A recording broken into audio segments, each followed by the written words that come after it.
Hello बच्चों, कैसे हैं आप सभी लोग? आई होप आप सभी लोग अच्छे होंगे और अपना और अपनी फैमिली का ख्याल रख रहे होंगे। तो बच्चों, आज का जो लेक्चर मैं आपको बताने वाला हूँ वो है आपका प्रेसिपिटेशन हार्डनिंग, या आप कहें प्रेसिपिटेशन स्ट्रेंथनिंग, या आप कहें एज हार्डनिंग। जैसा कि आप सभी लोग यहाँ इस इमेज में देख सकते हैं कि हम आज क्या स्टार्ट करने वाले हैं। तो सर जी, आपने तो स्टार्ट किया था electrical properties of the material, तो अचानक ये आप लेक्चर कैसे लेकर आए प्रेसिपिटेशन हार्डनिंग के ऊपर? तो बच्चों, मैं आपको बता दूं, कुछ स्टूडेंट्स ने हमको रिक्वेस्ट किया था, सर जी हमें अब थोड़ा सा पहले ये चीज़ समझा दीजिए कि कुछ आपकी मैकेनिकल प्रॉपर्टीज के बारे में, कुछ आपका प्रेसिपिटेशन स्ट्रेंथनिंग के बारे में। क्योंकि मैं जो लेक्चर लेके आया था वो अपने अकॉर्डिंग लेके आ रहा था। जैसे जैसे बच्चे कहते हैं कि सर हमें ये टॉपिक पहले समझना है, ये टॉपिक हमें पहले थोड़ा बता दीजिए, तो मैं क्या करता हूँ, उन टॉपिक्स को पहले मैं इंक्लूड कर लेता हूँ। तो आई होप कि आप सभी लोगों को कोई परेशानी नहीं होगी, आप सभी लोग ये वाला लेक्चर भी देखने के लिए एक्साइटेड होंगे और जानना चाहते होंगे कि क्या होता है प्रेसिपिटेशन हार्डनिंग, क्या होता है एज हार्डनिंग। ठीक है बच्चों, तो ये आपका डाउट और जो कंफ्यूजन थी आपकी वो क्लियर हो गई होगी कि हम ये लेक्चर कैसे लेकर आए बीच में, हम स्ट्रेंथनिंग मैकेनिज्म की बात कैसे करने लग गए, हम प्रेसिपिटेशन स्ट्रेंथनिंग क्यों पढ़ रहे हैं सर, हम प्रेसिपिटेशन हार्डनिंग पे कैसे आ गए, या मैं कहूँ हम एज हार्डनिंग क्यों पढ़ने लग गए। सर जी, हम तो पढ़ रहे थे इलेक्ट्रिकल प्रॉपर्टीज। और आप बिल्कुल सही बात कर रहे हैं बच्चों, आप बिल्कुल सही बात कर रहे हैं, हम कर रहे थे इलेक्ट्रिकल प्रॉपर्टीज, और इसमें हमने आपको दो लेक्चर्स करा दीजिए करा दिए थे। इसमें हमने एक आपको ड्यूड लॉरेंस थ्योरी बताया था बहुत बढ़िया तरीके से, जो हमें जितनी हमें काम की जरूरत थी, जितनी हमें जरूरत थी उतना हमने आपको इसमें बताया था। और दूसरा हमने इसमें आपको बताया था, जो लेक्चर आया था आपका मैथेसन्स रूल्स एंड आपका resistivity of the pure metal और मटेरियल, और आप कह सकते हैं नॉर्डेम्स रूल, जो कि आपका अलॉयज की रेजिस्टिविटी से रिलेटेड था। तो ये दो चीजें हमने आपको इलेक्ट्रिकल प्रॉपर्टीज में कराई थी, और हमने आपको कहा था कि नेक्स्ट लेक्चर अगर जो हम लेकर आए, तो हम बेसिकली लेकर आएंगे इलेक्ट्रिकल प्रॉपर्टीज में किससे, मॉलिक्यूलर ऑर्बिटल थ्योरी या फिर आपका बैंड थ्योरी से। और उसके बाद फिर हम क्या स्टार्ट करते, सीधे सेमीकंडक्टर्स पे हम आ जाते, कुछ सेमीकंडक्टर्स के हमारे लेक्चर पढ़े थे, तो वो हमारे क्या होता सीक्वेंस बन जाता। पर कोई बात नहीं, ये हम फिर कर लेंगे। लेकिन कुछ बच्चों का हमारे पास आया था, कुछ बच्चों ने रिक्वेस्ट किया कि सर जी पहले हमें आप प्रेसिपिटेशन हार्डनिंग और या mechanical properties of the material, या आप कहिए कि कुछ जो टेस्टिंग्स होती है मटेरियल की, उनकी हार्डनेस कैसे टेस्ट करते हैं, कुछ टेस्ट जो होते हैं मटेरियल्स के, वो हमें उसके बारे में बता दीजिए। तो कोई बात नहीं बच्चों, हम आपको पहले ये चीज़ें कंप्लीट करा देते हैं, उसके बाद फिर हम आपको इलेक्ट्रिकल प्रॉपर्टीज कंटिन्यू करेंगे और आगे की चीज़ों को देखते चले जाएंगे। तो क्या सभी बच्चे आज का लेक्चर पढ़ने के लिए तैयार हैं? फटाफट बता दीजिए, जी सर हम आज का लेक्चर पढ़ने के लिए तैयार हैं। तो अब बच्चों सुनो, ये आज का लेक्चर बड़ा ही इंटरेस्टिंग होने वाला है, बहुत मजा आएगा। इसमें हम वो सारी चीज़ें देखेंगे जितनी हमें पढ़ने की जरूरत है। इससे ज़्यादा आपको कॉलेज लेवल पर या किसी भी एग्जाम के लिए आप जो भी पढ़ रहे हो, जरूरत नहीं है। इसमें मोर देन सफिशिएंट है आपका, जितना आप इसके लेक्चर को पूरा देखोगे सारी चीज़ें कवर हो जाएंगी। अगर आपको कोई चीज़ एक्स्ट्रा डेप्थ में समझनी है तो आपको क्या करना पड़ेगा, या तो कुछ बुक रेफर्स करनी पड़ेंगी या फिर आप हमें बता दीजिएगा, हम कोशिश करेंगे कि आपको वो चीज़ बता दी जाए। लेकिन इतने इससे ज़्यादा पढ़ने की इसमें आपको ज़रूरत नहीं है। ठीक है बच्चों, इतना आप सभी बच्चों को क्लियर हो गया होगा। तो मैं थोड़ा सा आपको रिकॉल करा दूं, थोड़ा सा मैं आप सभी बच्चों को रिकॉल करा दूं, थोड़ा सा रिकॉल करा देते हैं आपको।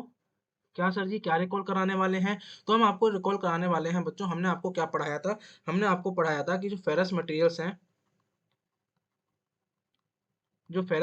हैं उनका हीट ट्रीटमेंट कैसे होता है, उनका हीट ट्रीटमेंट कैसे होता है फेरस मटेरियल्स का, ये सारी बातें मैंने आपको बताई थी। कितने सारे हीट ट्रीटमेंट प्रोसेस पढ़ाए थे, एनीलिंग पढ़ा दिया था आपको, एनीलिंग के भी पार्ट पढ़ा दिए थे। और एनीलिंग तो मैंने कितनी डिटेल में बताया था आपको, रिकवरी, ठीक है, रिक्रिस्टलाइजेशन, ग्रोथ क्या होती है, वो सारी चीजें मैंने आपको बेसिक बेसिक इसमें बताई थी। यानी कि मैं इन शॉर्ट बात करूँ तो फेरस मटेरियल का जो भी हीट ट्रीटमेंट के प्रोसेस थे वो सारी की सारी चीजें हमने देख ली थी। लेकिन एक बात बचती थी कि सर जी अगर मेरे पास कोई नॉन फेरस, देखो लिंक कर देता हूँ थोड़ा सा, जिन बच्चों ने पुराने लेक्चर देखे होंगे वो इजीली आपके लिंक कर पाएंगे, लेक्चर्स को रिलेट कर पाएंगे। और जैसे ही आपने लेक्चर को रिलेट कर लिया, लिंक कर लिया, आपको मजा आ जाएगा। आप समझ पाएंगे, हाँ सर जी ये इस तरीके से लिंक है, और अब ये लेक्चर इस तरीके से यहाँ पर आया है, अब हमें समझ में आ रहा है कि इस लेक्चर को पढ़ने की क्या आवश्यकता है, क्या नीड है, क्यों जरूरत है, और इस लेक्चर में है क्या। ठीक है, तो अब अगर, क्योंकि मैंने आपको क्या बता दिया था कि फेरस मटेरियल्स के सारे हीट ट्रीटमेंट के पार्ट, और काफी लंबे और अच्छे से मैंने आपको हीट ट्रीटमेंट बताया। लेकिन बात आती है माइंड में कि सर जी क्या नॉन फेरस मटेरियल्स जो आपके होते हैं, क्या जो नॉन फेरस मटेरियल्स होते हैं उनका भी हीट ट्रीटमेंट होता है? जी हाँ बच्चों, उनके भी हीट ट्रीटमेंट के कुछ प्रोसेसेस होते हैं। ठीक है, तो अगर मैं एक बात करूं in terms of the heat treatment process के लेकर अगर मैं बात करता हूं, तो उस प्रोसेस उस तरीके से भी आप इस लेक्चर पे आते, क्योंकि ये जो मेरा आपका जो प्रेसिपिटेशन हार्डनिंग है, प्रेसिपिटेशन स्ट्रेंथनिंग बोल दीजिए या प्रेसिपिटेशन हार्डनिंग बोल बोल दीजिए या एज हार्डनिंग बोल दीजिए, मैं कह सकता हूँ ये एक तरीके का क्या है आपका हीट ट्रीटमेंट प्रोसेस ही होता है। ये क्या होता है आपका एक तरीके का हीट ट्रीटमेंट प्रोसेस होता है। ध्यान से सुनते चले जाइए, मजा आने वाला है। अभी केवल देख लीजिए, मैं लिंक कर रहा हूँ, फिर पूरा लेक्चर जैसे जैसे देखेंगे मजा आ जाएगा। केवल ध्यान से सुनने चले जाइए कि मैं क्या बोल रहा हूँ, ठीक है। तो हीट ट्रीटमेंट प्रोसेस होता है आपका ऑफ नॉन फेरस मटेरियल्स, ठीक है। क्या फेरस मटेरियल्स में प्रेसिपिटेशन हार्डनिंग का कॉन्सेप्ट नहीं पढ़ सकते, लेकिन जनरली हम जो यूज करते हैं प्रेसिपिटेशन हार्डनिंग का जो प्रोसेस है या एज हार्डनिंग का है नॉन फेरस, जैसे कि आपका एल्यूमिनियम हो गए, ठीक है, आपका मैग्नीशियम हो गया, निकल हो गया, तो इनके लिए हम जनरली इसको यूज कर लेते हैं प्रेसिपिटेशन हार्डनिंग को। पहला रीजन आपका ये हो गया जो हमने लिंक कराया कि किस तरीके से हीट ट्रीटमेंट, ये एक तरीका हीट ट्रीटमेंट प्रोसेस है। दूसरा हमने देखो यहाँ पर क्या लिखा हुआ है, दूसरा हमने यहाँ पर लिखा हुआ है, जैसा कि आप यहाँ देख पा रहे होंगे सभी बच्चे, हमने लिखा हुआ स्ट्रेंथनिंग मैकेनिज्म, लेक्चर नंबर 21, और हमने एक हेडिंग लिख रखी है स्ट्रेंथनिंग मैकेनिज्म। क्या सभी बच्चे देख पा रहे हैं? सबसे पहले मुझे बताइए क्या सभी बच्चे देख पा रहे हैं? जी सर, बहुत अच्छे से देख पा रहे हैं। आपने खूब बड़ा बड़ा लिख रखा है स्ट्रेंथनिंग मैकेनिज्म। इसका मतलब क्या है कि ये जो आपका प्रोसेस है, जो प्रेसिपिटेशन हार्डनिंग का जो प्रोसेस है, या मैं कहूँ एज हार्डनिंग का, या मैं कहूँ प्रेसिपिटेशन स्ट्रेंथनिंग का ये प्रोसेस है, क्या करता है आपका मटेरियल की स्ट्रेंथ को इम्प्रूव करने में भी सहायक होता है, हेल्प करता है।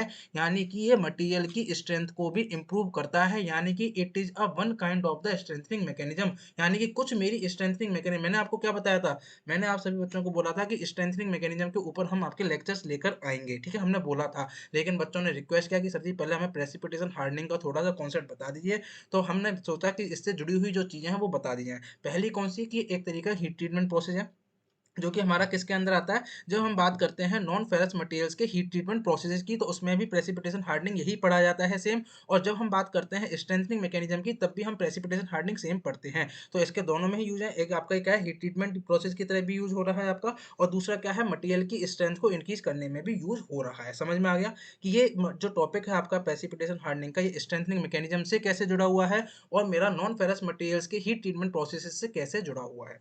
एक बार आप इस इमेज को पूरा तरीके से देख लीजिए, हमने क्या लिखा है वो है और क्या हम पढ़ने वाले हैं, जिससे आप सभी बच्चों को आइडिया हो जाए। क्या सभी बच्चे यहाँ तक समझ पाए?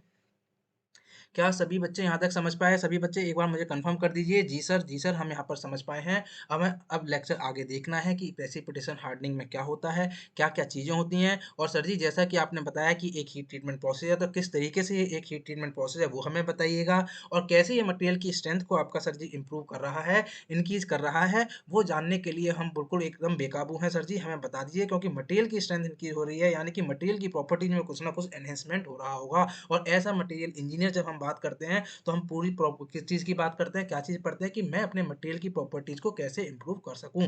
तो इससे जुड़ी हुई कहानी, इससे जुड़े हुए कॉन्सेप्ट, वो सारी चीज़ें हम आपको बताने वाले हैं। क्या सभी बच्चे रेडी हैं? क्या सभी बच्चे एक्साइटेड हैं? फटाफट मुझे कंफर्म कर दिए। जी सर हम एकदम एक्साइटेड हैं। चलिए लेक्चर को स्टार्ट करते हैं। तो बच्चों जैसा कि मैंने आपको बताया,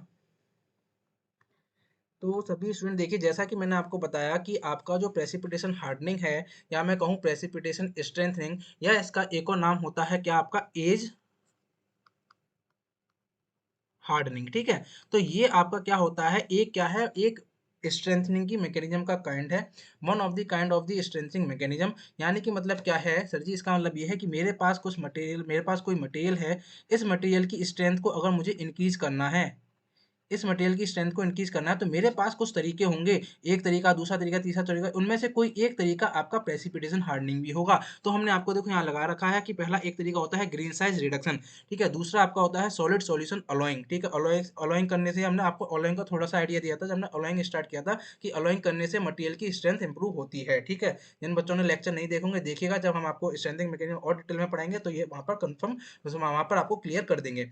दूसरा आपका क्या है स्टेन हार्डनिंग, तीसरा है, एंड फोर्थ आप यहाँ देख सकते हैं प्रेसिपिटेशन हार्डनिंग, ठीक है। तो यहाँ आप देख सकते हैं प्रेसिपिटेशन हार्डनिंग, जो कि हम आज के लेक्चर में कवर करने वाले हैं। तो बच्चों क्या होगा, जब मैं आपके स्ट्रेंथिंग मैकेनिज्म के ऊपर टॉपिक्स लेके आऊंगा, तो एक टॉपिक हमारा वहाँ पर ऑलरेडी कवर हो चुका होगा, कौन सा, प्रेसिपिटेशन हार्डनिंग, जो कि हम आज के लेक्चर में कर लेंगे। बाकी के तीन हमारे कॉन्सेप्ट बचेंगे, जो कि कौन कौन से होंगे, ग्रेन साइज रिडक्शन, और दूसरा आपका सॉलिड सॉल्यूशन अलोइंग, एंड आपका स्टेन हार्डनिंग। तो बाकी के ये तीन टॉपिक हम स्ट्रेंथिंग मैकेनिज्म के अंदर कवर कर लेंगे, ठीक है। क्लियर हो गया सारी बातें? ये सारी बातें आप लोग समझ पाए, ठीक है, कि हमारे क्या होती हैं, कुछ स्ट्रेंथनिंग मैकेनिज्म होती हैं, जिससे हम क्या करते हैं, मटेरियल की स्ट्रेंथ को इंप्रूव कर सकते हैं, उसको उसकी स्ट्रेंथ को इंक्रीज कर सकते हैं। उनके कुछ तरीके हैं, उनमें से एक तरीका मेरा क्या होता है, प्रेसिपिटेशन हार्डनिंग का होता है, प्रेसिपिटेशन स्ट्रेंथनिंग का होता है। दूसरा मेरा क्या है कि जिस तरीके से हम प्रेसिपिटेशन हार्डनिंग करते हैं, देखिए जिस तरीके से हम, ध्यान से सुनिएगा, जिस तरीके से हम प्रेसिपिटेशन हार्डनिंग करते हैं वो आपका लगभग सिमिलर कैसा होता है, ऐसा जैसा हम हीट ट्रीटमेंट प्रोसेस करते हैं। ठीक है, लगभग जैसे हम हीट ट्रीटमेंट प्रोसेस में कैसे करते हैं, हीटिंग करते हैं, फिर होल्डिंग करते हैं, फिर क्वेंचिंग करते हैं।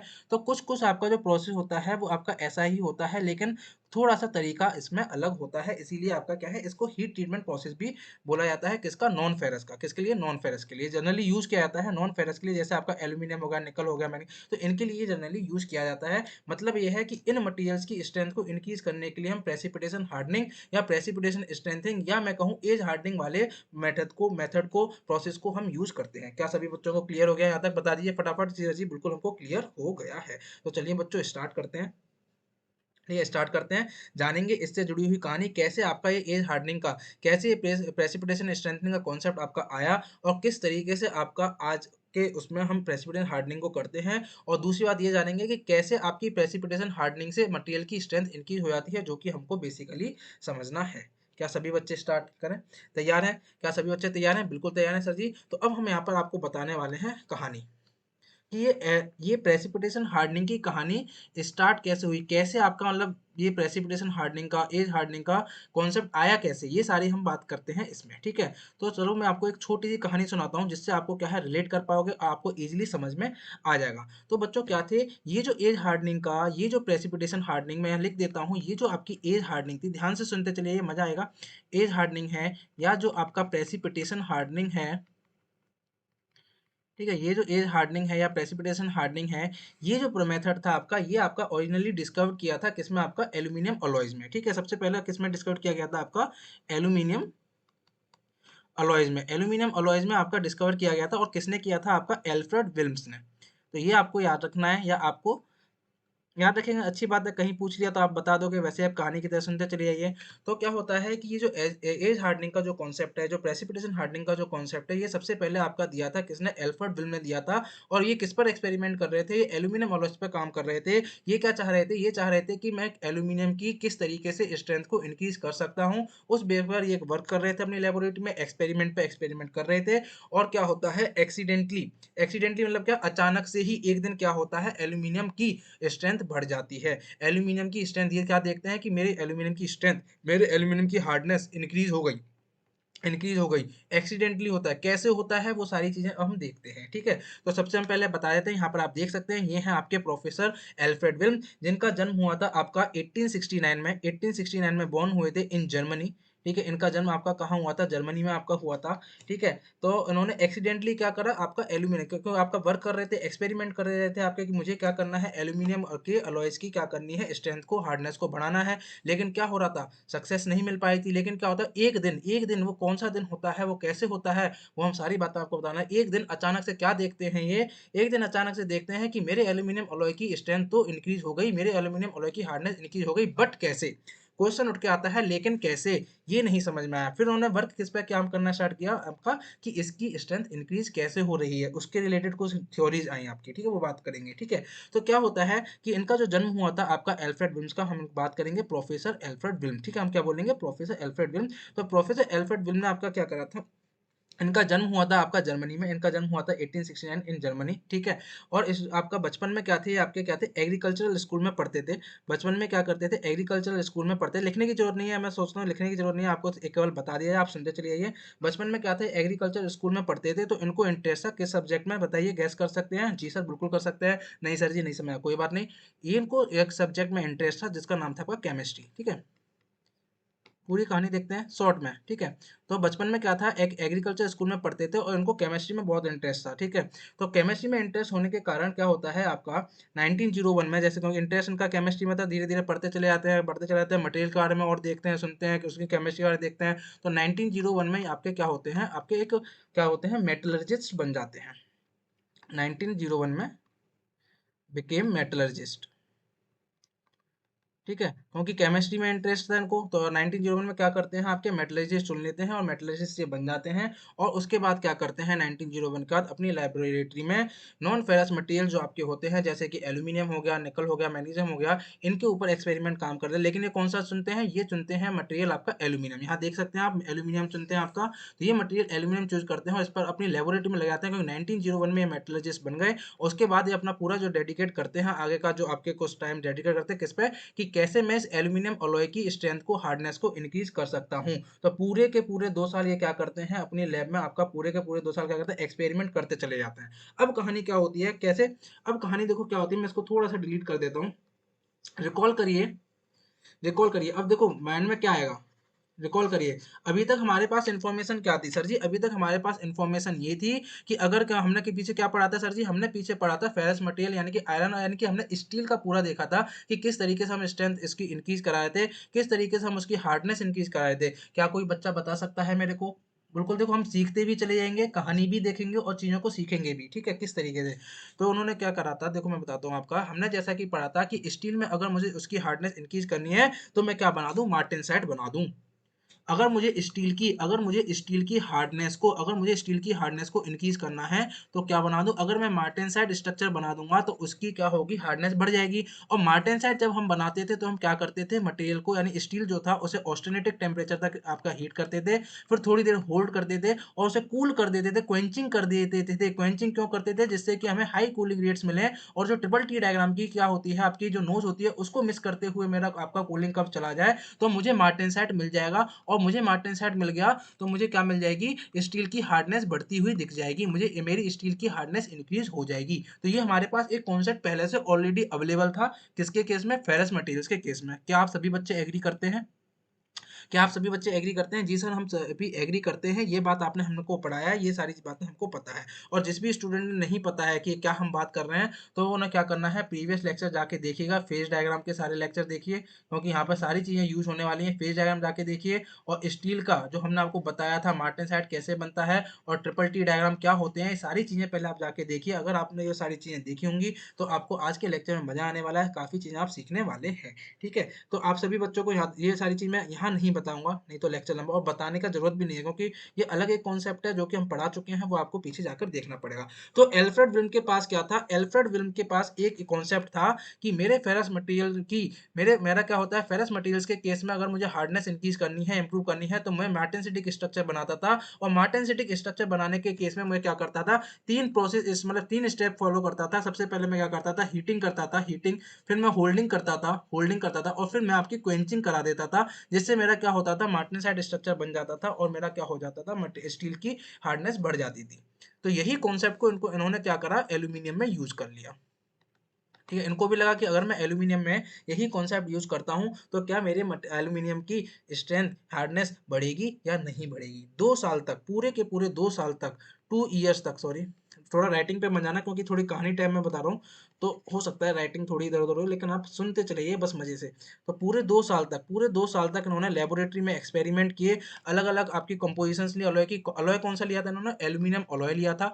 एल्यूमिनियम अलॉय लिया था, उसमें क्या लिया था आपका, बेसिकली आपका एल्यूमिनियम और कॉपर का, ठीक है, एल्यूमिनियम और कॉपर का लिया था। इसमें क्या करते, कॉपर को एल्यूमिनियम में मिलाते चले जा रहे थे, जो अलग अलग कंपोजिशन पे वेट परसेंट कॉपर मिलाते चले जाते थे। जनरली जो आपका जो रेंज था, आप कह सकते हो 3.5 wait percent of the copper two आपका 5.5 तक या 5 तक आप कह सकते हो wait percent of the copper, ठीक है, यहाँ तक आपका। और बेसिकली अगर बात करें तो 4% कॉपर बेसिकली आपका जो अलॉय था उस पर बेसिकली ये काम कर रहे थे। तो अलग अलग कंपोजिशन पे चेक करते चले जाते थे। 2 साल तक उन्होंने पूरा यही ट्राई किया कि आपका अलग अलग कंपोजिशन, किसी ना किसी का हो सकता है, किसी कंपोजिशन पे मेरा ऐसा स्ट्रक्चर बन जाए जिससे कि उसकी हार्डनेस बढ़ जाए एल्यूमिनियम अलॉय की, या में उसकी स्ट्रेंथ बढ़ जाए। लेकिन क्या होता है, 2 साल मेहनत करने के बाद इनको कुछ भी हाथ नहीं लगता, कुछ भी हाथ नहीं लगता, और फ्रस्ट्रेटेड हो जाते हैं कि मेरे इसकी स्ट्रेंथ क्यों नहीं इंक्रीज हो रही। मेरे फेरस मटेरियल के केस में अगर मैं ये प्रोसेस अप्लाई कर रहा था तो वहाँ मेरी स्ट्रेंथ इंक्रीज हो रही थी, लेकिन एल्यूमिनियम के केस में, नॉन फेरस मटेरियल के केस में ऐसा क्यों नहीं हो रहा। उल्टा इन्होंने क्या पाया, उल्टा इन्होंने देखा कि जो आपकी स्ट्रेंथ है वो डिक्रीज और हो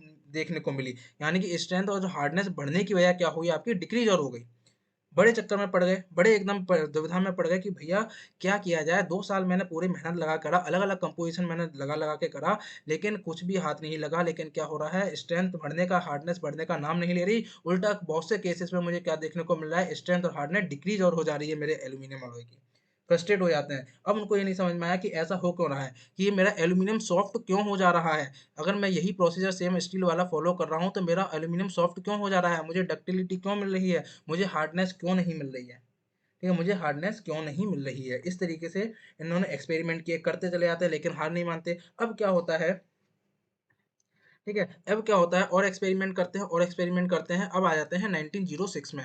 तो 1906 में क्या होता है, इनको एक सक्सेस क्या मिलती है कि ये स्ट्रेंथ तो अचीव कर लेते हैं। चलो ठीक है, आपका एल्यूमिनियम को स्ट्रेंथ तो मिल रही है, लेकिन अब दिक्कत मेन आ जाती है हार्डनेस की। आपका हार्डनेस नहीं मिल पा रही थी एल्यूमिनियम को। इनको क्या नहीं मिल पा रही थी, हार्डनेस नहीं मिल पा रही थी। ठीक है, अब क्या होता है कि एक दिन ऐसे एक्सपेरिमेंट करते करते अब क्या करेंगे, देखो कुछ ना कुछ कंपोजिशन वेरी करेंगे, कुछ और मटेरियल थोड़ा सा अलॉय बनाएंगे तो कुछ और मटेरियल ऐड करेंगे, तो वही सारी चीजें आपका जो एक्सपेरिमेंट कर रहे हैं साहब, क्या है, हिट एंड ट्रायल। क्योंकि अब जो हमारे, क्योंकि हमारे पास जो प्रोसीजर था आपका स्टील को, और जब हम मार्टिन सेट बना रहे थे, जिस तरीके से हम उसकी हार्डनेस इनकी कर रहे थे, वो यहाँ काम ही नहीं कर रहा था। ठीक है, ठीक है, करते थे। अब क्या इनके पास एक चारा क्या था कि मैं अलग अलग क्या करूँ, कंपोनेंट मिलाऊं एल्यूमिनियम में, कुछ और मटेरियल मिलाऊं, कुछ परसेंटेज चेंज करो। तो उसको चेंज करते करते मतलब इन्होंने एक आइडिया क्या निकाला कि स्ट्रेंथ तो आपकी बढ़ रही थी लेकिन हार्डनेस ही मिल पा रही थी। तभी क्या करते हैं, ये आपका एक बार क्या करते हैं इसमें 0.5%, 0.5% आपका क्या होता है, मैग्नीशियम और ऐड करते हैं अपने अलॉय में, क्योंकि एल्यूमिनियम तो आपका था ही, कॉपर भी था, और साथ में क्या कर देते हैं 0.5% आपका मैग्नीशियम भी आपका ऐड कर देते हैं। ठीक है, और ये बेसिकली कैसे काम करते थे, एल्यूमिनियम अलॉय की शीट्स बनाते थे। क्या करते थे, एल्यूमिनियम अलॉय की शीट्स बनाते थे, एल्यूमिनियम अलॉय की शीट बनाते थे। ये ऐड करके अब ये क्या करते हैं, इस एल्यूमिनियम अलॉय पे आपका वर्क करते हैं। ठीक है, और उसको क्या करते हैं, सॉल्ट क्या करते हैं, हीट करते हैं। इस एलिमेंट देखो एक्सीडेंटली कैसे हुआ था वो देखिए आप। ठीक है, अब इन्होंने क्या करा, क्योंकि सारी चीजें फेल हो गई, नहीं मिल रहा था, उल्टा क्या देखने को मिल रहा था कि आपकी हार्डनेस डिक्रीज हो रही है, सॉफ्ट मिल जा रहा है, डक्टाइल मिल रहा है मुझे एल्यूमिनियम। कैसे, लेकिन तो उन्होंने क्या करा, फिर आपका 0.5% मैग्नीशियम मिलाते हैं, उसकी एल्यूमिनियम अलॉय की शीट्स बनाते हैं। इसको दोबारा क्या करते हैं, ऐसे हीट करते हैं, हीट करते हैं आपका 520 डिग्री सेल्सियस पे हीट करते हैं, और फिर आपका होल्ड करके रख देते हैं। ठीक है, होल्ड करके रख देते हैं, और इसको फिर क्वेंचिंग करा देते हैं। ठीक है, इस तरीके का आगे आपका एक्सपेरिमेंट करते हैं। और उस जो जो दिन था, उस दिन, वो दिन कौन सा था आपका, सैटरडे। जब ये इस तरीके से करते हैं, सैटरडे का दिन था, सैटरडे मॉर्निंग हो रखी थी। ठीक है, सैटरडे मॉर्निंग थी। इनका एक आपका असिस्टेंट था, इनका एक असिस्टेंट था जिसका नाम था आपका जेवलॉन्स्की। ठीक है, जेवलॉन्स्काई, ठीक है, जेवलॉन्स्काई। तो जो भी आपका इनका क्या काम था, एलॉय बना दिया और आपका हीटिंग कर दिया। बाकी के जो मेजरमेंट का काम होता था वो इस असिस्टेंट का होता था, हार्डनेस मेजर करना है, मेजर करनी है, वो क्या करता था, ये असिस्टेंट काम करता था जेवलॉन्स्की। तो क्या होता है ऑन सैटरडे मॉर्निंग, ठीक है, शनिवार की सुबह हो रही होती है, क्या करते हैं, एक एल्यूमिनियम अलॉय बनाते हैं जिसमें कॉपर मिलाते हैं, एक एल्यूमिनियम अलॉय बनाते हैं जिसमें आपका कॉपर 4% मिलाते हैं, एंड आपका कुछ 0.5% मैग्नीशियम मिलाते हैं, और उसकी इस तरीके से सीट्स बना लेते हैं। ठीक है, और उसको क्या करते हैं, सेम वही प्रोसेस अप्लाई करते हैं, क्योंकि तरीका केवल एक ही यही था कि आपका हीट किया जाए, होल्ड किया जाए, क्वेंच किया जाए। ठीक है, अब इन्होंने क्या था, थोड़ा कंपोजिशन चेंज किया। ठीक है, इन्होंने क्या कर दिया, इसको कर दिया। लेकिन क्या था, सैटरडे की सुबह थी, सनी डे था, सनी मतलब आपका खूब बढ़िया बाहर धूप निकल रही थी चमचमाती। और दूसरी बात क्या था, इनको थोड़ी सेलिंग पसंद थी। ठीक है, और दूसरा क्या था, सैटरडे की मॉर्निंग, वीकेंड था, बाहर इन्होंने जहाँ का अपनी लैब में काम कर रहे थे, बाहर देखा, अरे भैया बहुत बढ़िया मौसम हो रहा है, सुबह आपका बढ़िया सूरज चमक रहा है, बाहर नदी एकदम बढ़िया लहराती दिखाई दे रही है। तो इनको क्या था, सेलिंग का शौक था, इनका मन कर रहा था, चलो ऐसा करते हैं, सेलिंग करने जाते हैं। ठीक है, इन्होंने क्या सोच लिया, चलो वीकेंड का दिन है आपका, संडे है अगले दिन, तो मंडे ऐसा करते हैं, चलो कुछ टाइम थोड़ा एंजॉय किया जाए, चलिए हम क्या करते हैं, सीलिंग पर चलते हैं। ठीक है, तो ये क्या करते हैं, इतना काम करके, ये अलॉय बना के, इसकी सीट्स बना के क्या कर देते हैं, आपके चले जाते हैं अपना, और क्या करते हैं, सीलिंग करने चले जाते हैं। सैटरडे की मॉर्निंग आपका निकल काम करके दोपहर तक निकल जाते हैं। और जो इनका जो असिस्टेंट होता है जेवलॉन्स की, उसका मेन काम क्या रह जाता है, हार्डनेस को मेजर करना उसका रह जाता है। तो जब ये निकल जाते हैं तो जेवलॉन्स की क्या करता है, एक बार हार्डनेस मेजर कर लेता है। ठीक है, उसकी एक बार हार्डनेस मेजर कर लेता है, लेकिन कोई भी ज्यादा इंप्रूवमेंट देखने को नहीं मिलता है। अब क्या होता है, जेवलॉन्स की भी अपना क्या करता है काम, सारा सामान सट्टा रख के, अपना सामान जो भी होता है लैब को मैनेज करके वो भी अपना चला जाता है, क्योंकि आपका सैटरडे था, अगले दिन संडे था, तो सोचते हैं थोड़ा टाइम दिया जाए, थोड़ा एंजॉय करते हैं, फिर आके इसको देखेंगे कि इसकी स्ट्रेंथ इनकी क्यों नहीं हो रही, देखते हैं। ठीक है, तो बढ़िया, ये जाते हैं, सैटरडे की मॉर्निंग होती है, संडे को खूब सेलिंग करते हैं। कौन सी नदी में, हेवल रिवर होती है वहां पर आपकी, हेवल रिवर होती है, खूब सेलिंग करके आते हैं, और मंडे को लौट कर आते हैं। मैं डिलीट करता हूँ पूरा। अब ये क्या आते हैं, मंडे को लौट के आते हैं। मंडे को लौट के आते हैं तो देखते हैं कि इनका जो स्टील का जो आपका कंपोनेंट इन्होंने बनाया था वो अभी वहीं पर रखा हुआ है। ठीक है, सोच रहे हैं चलो देखते हैं, इसका मैं चला गया था, इसकी हार्डनेस मेजर करता हूँ। और जैसे ही उस दिन ये मंडे को हार्डनेस मेजर करते हैं, एकदम झटका लग जाता है, एकदम चौंक जाते हैं, ये शॉक्ड हो जाते हैं कि ये क्या मेरे स्टील के जो मैंने जो कंपोनेंट बनाया था उसकी हार्डनेस तो बढ़ गई। अब इनको समझ में नहीं आया कि ये कैसे हो गया, अभी तक तो हार्डनेस बढ़ नहीं रही थी, अब एकदम से हार्डनेस कैसे बढ़ गई। फिर ये तुरंत एकदम से क्या करते हैं, दोबारा सेम इन्होंने जो जो कंपोनेंट्स का जो एलिमेंट्स इन्होंने ऐड किए थे, जो एलिमेंट्स इन्होंने ऐड किए थे, उन्हीं एलिमेंट्स का दोबारा से क्या करते हैं, वही कंपोनेंट बनाते हैं। दोबारा से वही कंपोनेंट बनाते हैं और फिर क्या करते हैं, सेम आपका हीटिंग करते हैं, फिर होल्ड करते हैं, फिर क्वेंचिंग कर देते हैं, फिर उसकी हार्डनेस मेजर करते हैं और फिर देखते हैं कि भैया हार्डनेस कुछ भी इंक्रीज नहीं हुई, हार्डनेस डिक्रीज होगी उल्टी। समझ में नहीं आता। फिर ये थोड़ा दिमाग लड़ाते हैं कि अच्छा ऐसा बात है कि ये जो मेरा पुराना वाला जो कंपोनेंट था, ये इसकी हार्डनेस मैंने मेजर नहीं करी थी, आपकी मैंने देखी नहीं थी, उनके जेवलॉन्स की जो असिस्टेंट था उसने कुछ करी होगी। लेकिन फिर क्या था आपका कि इन्होंने मंडे को आकर जब मेजर करी तो उसकी हार्डनेस बढ़ गई। यानी कि इन्होंने सोचा कि इसको हमने रखा छोड़ दिया था, यानी कि इसको हमने कुछ टाइम तक क्वेंच करने के बाद रख दिया था, इसको टाइम दिया था, इसको उसी पोजीशन में छोड़ दिया था। तो क्या अगर मैं दोबारा से सेम प्रोसीजर करता हूँ और कुछ टाइम तक अपने मटेरियल को रखा छोड़ता हूँ, तो क्या उसकी हार्डनेस बढ़ेगी, क्या उसकी हार्डनेस बढ़ेगी। तो सेम फिर क्या करते हैं अगेन, फिर दोबारा से क्या करते हैं, अपनी लेबोरेटरी में अपना वही सेम कंपोनेंट का बनाते हैं आपका एल्यूमिनियम अलॉय, फिर सेम उसको हीट करते हैं, होल्ड करते हैं, क्वेंच कर देते हैं और अब क्या करते हैं, जानबूझ के क्वेंच करने के बाद कुछ दिन तक यहाँ पर रखा छोड़ देते हैं उसको, यहाँ पर कुछ दिन तक रखा छोड़ देते हैं और फिर कुछ दिन बाद ये मेजर करते हैं हार्डनेस को, तो देखते हैं कि उसकी हार्डनेस इंक्रीज हो गई, आपके एल्यूमिनियम अलॉय की हार्डनेस बढ़ गई। अब इनको समझ में आ जाता है कि यहाँ सारा का सारा खेल किसका है, टाइमिंग का, कि हार्डनेस तो बढ़ रही है उसकी, हीटिंग करो, होल्डिंग करो, क्वेंचिंग करो, ये तो आपको करना ही पड़ेगा, लेकिन इसमें एक कंपोनेंट और कौन सा आ गया, टाइमिंग। यहाँ इनको समझ में आ जाता है कि मुझे यहाँ पर क्वेंच करने के बाद कुछ देर तक यहाँ इसको रखना पड़ेगा, इसको टाइम देना पड़ेगा और उसी टाइमिंग को इनने उस टाइम क्या बोला था, एजिंग, उसको क्या बोला था इन्होंने, एजिंग बोला था। ठीक है, एजिंग। तो इसीलिए इसका नाम क्या बना था, एज हार्डनिंग, क्योंकि टाइम देने पर, कुछ समय रखने पर, उसको कुछ समय क्वेंच करने का रखने पर, समय देने पर, ठीक है, एजिंग करने पर हार्डनेस में इंप्रूवमेंट मिल रहा था, इसीलिए इस प्रोसेस का नाम इन्होंने क्या दिया था, एज हार्डनिंग। समझ में आ गया, इसलिए इस प्रोसेस का नाम इन्होंने क्या दिया था, एज हार्डनिंग दिया था। अब इनको पता चल गया था कि अगर मुझे नॉन फेरस मटेरियल एल्यूमिनियम की अगर मुझे हार्डनेस बढ़ानी है तो मुझे ये प्रोसीजर अप्लाई करना पड़ेगा। इस तरीके से मुझे अब लगता है आपको समझ में आ गया होगा पूरी कहानी सुनकर, किस तरीके से एक्सीडेंटली अचानक से एकदम से इन्होंने खोज निकाला कि आपकी एल्यूमिनियम अलॉयज की या नॉन फेरस मटेरियल्स की हार्डनेस को इम्प्रूव किया जा सकता है। क्या सभी बच्चों को मजा आया कहानी सुनने में? सभी बच्चे बताएंगे क्या सभी बच्चों को मजा आया कहानी सुनने में? देखो खूब उन्होंने मेहनत करी, 1901 में मेटलर्जिस्ट बने, 2 साल तक पूरे पूरे एक्सपेरिमेंट करे, कोई सक्सेस नहीं मिली। फ्रस्ट्रेटेड हो गए कि ऐसा हो क्यों रहा है कि मेरे जब फेरस मटेरियल में इनकी हो रही है हार्डनेस तो नॉन फेरस में क्यों नहीं हो रही। किसका खेल आ रहा था बच्चों, जल्दी बताइए किसका खेल आ रहा था? सर जी टाइमिंग का खेल आ रहा था, सर जी एजिंग का खेल आ रहा था, टाइमिंग का खेल आ रहा था, एजिंग का खेल आ रहा था। और इसीलिए इसको नाम, प्रोसेस को क्या नाम दिया गया, एज हार्डनिंग। अब सभी बच्चों को समझ में आ गया। सर जी एज हार्डनिंग तो बता दिया, स्ट्रेंथ भी इंप्रूव हो रही है, हार्डनेस बढ़ रही है, तो आपका स्ट्रेंथनिंग ही समझ, लेकिन प्रेसिपिटेशन हार्डनिंग, तो बच्चों इसका जो मेन रीजन है, क्योंकि अब देखो डाउट क्या रह गया, अब सभी बच्चे बताओ, अब हमें पता चल गया कि प्रोसीजर क्या है। अब देखो एक्सपेरिमेंटली तो प्रूव हो गया, एक्सपेरिमेंटली तो प्रूव हो गया कि मुझे नॉन फेरस मटेरियल की हार्डनेस कैसे इंक्रीज करनी है, ऐसे करनी है। अब इसके पीछे का कारण क्या था, अब इसके पीछे का कारण ही जानना था कि अब मेरी जो हार्डनेस बढ़ रही है एजिंग करने पर, तो बढ़ कैसे रही है, क्योंकि सबसे बड़ा क्वेश्चन अब इनके सामने यही था कि मेरी जो आपकी हार्डनेस बढ़ रही है तो वो बढ़ कैसे रही है। तो जब हम इसका सॉल्यूशन देखते हैं तब हमें पता चलता है कि आपका मटेरियल जो अलॉय है आपका, उसके अंदर क्या बनते हैं, कुछ प्रेसिपिटेट्स बनते हैं, इसीलिए इसीलिए इसीलिए इस प्रोसेस का नाम क्या रखा गया, प्रेसिपिटेशन हार्डनिंग रखा गया। ठीक है, क्या सभी बच्चों को यहाँ तक क्लियर हुआ? मुझे पहले फटाफट बता दीजिए कि आप सभी बच्चों को ये कहानी समझ में आई कि नहीं आई, कि किस तरीके से एल्फ्रेड विल्म ने प्रेसिपिटेशन हार्डनिंग, एज हार्डनिंग के प्रोसेस को खोज निकाला, किस तरीके से उन्होंने ये पता लगाया कि किस तरीके से हम एल्यूमिनियम अलॉय की स्ट्रेंथ को इंक्रीज कर सकते हैं। अब मैं आपको एक कहानी का एक बताता हूँ कि ये जो एल्यूमिनियम अलॉय बाद में जो निकल कर आया था, उसी का नाम क्या था, ड्यूरा ल्यूमिन। वो अलॉय कौन सा बना बाद में आपका एल्यूमिनियम का, वो अलॉय आपका ड्यूराल्यूमिन था। ये नाम आपने भर भर के सुना होगा कि हाँ सर जी ड्यूराल्यूमिन सुना है, और जो कि कहाँ यूज होता है, मोस्टली आपका एयरक्राफ्ट्स में यूज होता है, या आप कह सकते हो एरोस्पेस कंपनी में, एरोस्पेस जो आपके मटेरियल्स होते हैं उनमें यूज होता है। आपका जो एयरक्राफ्ट जितने भी आपके होते हैं वो ड्यूराल्यूमिन के ज़्यादातर बनाए जाते हैं। क्यों? क्योंकि एक तो आपका लाइट वेट, ऊपर से स्ट्रेंथ और हार्डनेस जो मिल रही है वो बहुत बढ़िया मिल रही है। कितनी, जैसे आपकी स्टील में मिलती है उसके बराबर लगा हमको स्ट्रेंथ और हार्डनेस मिला, और ऊपर से वेट कम। तो ये एक बहुत अच्छा मटेरियल निकल के आया था एयरक्राफ्ट इंडस्ट्री के लिए।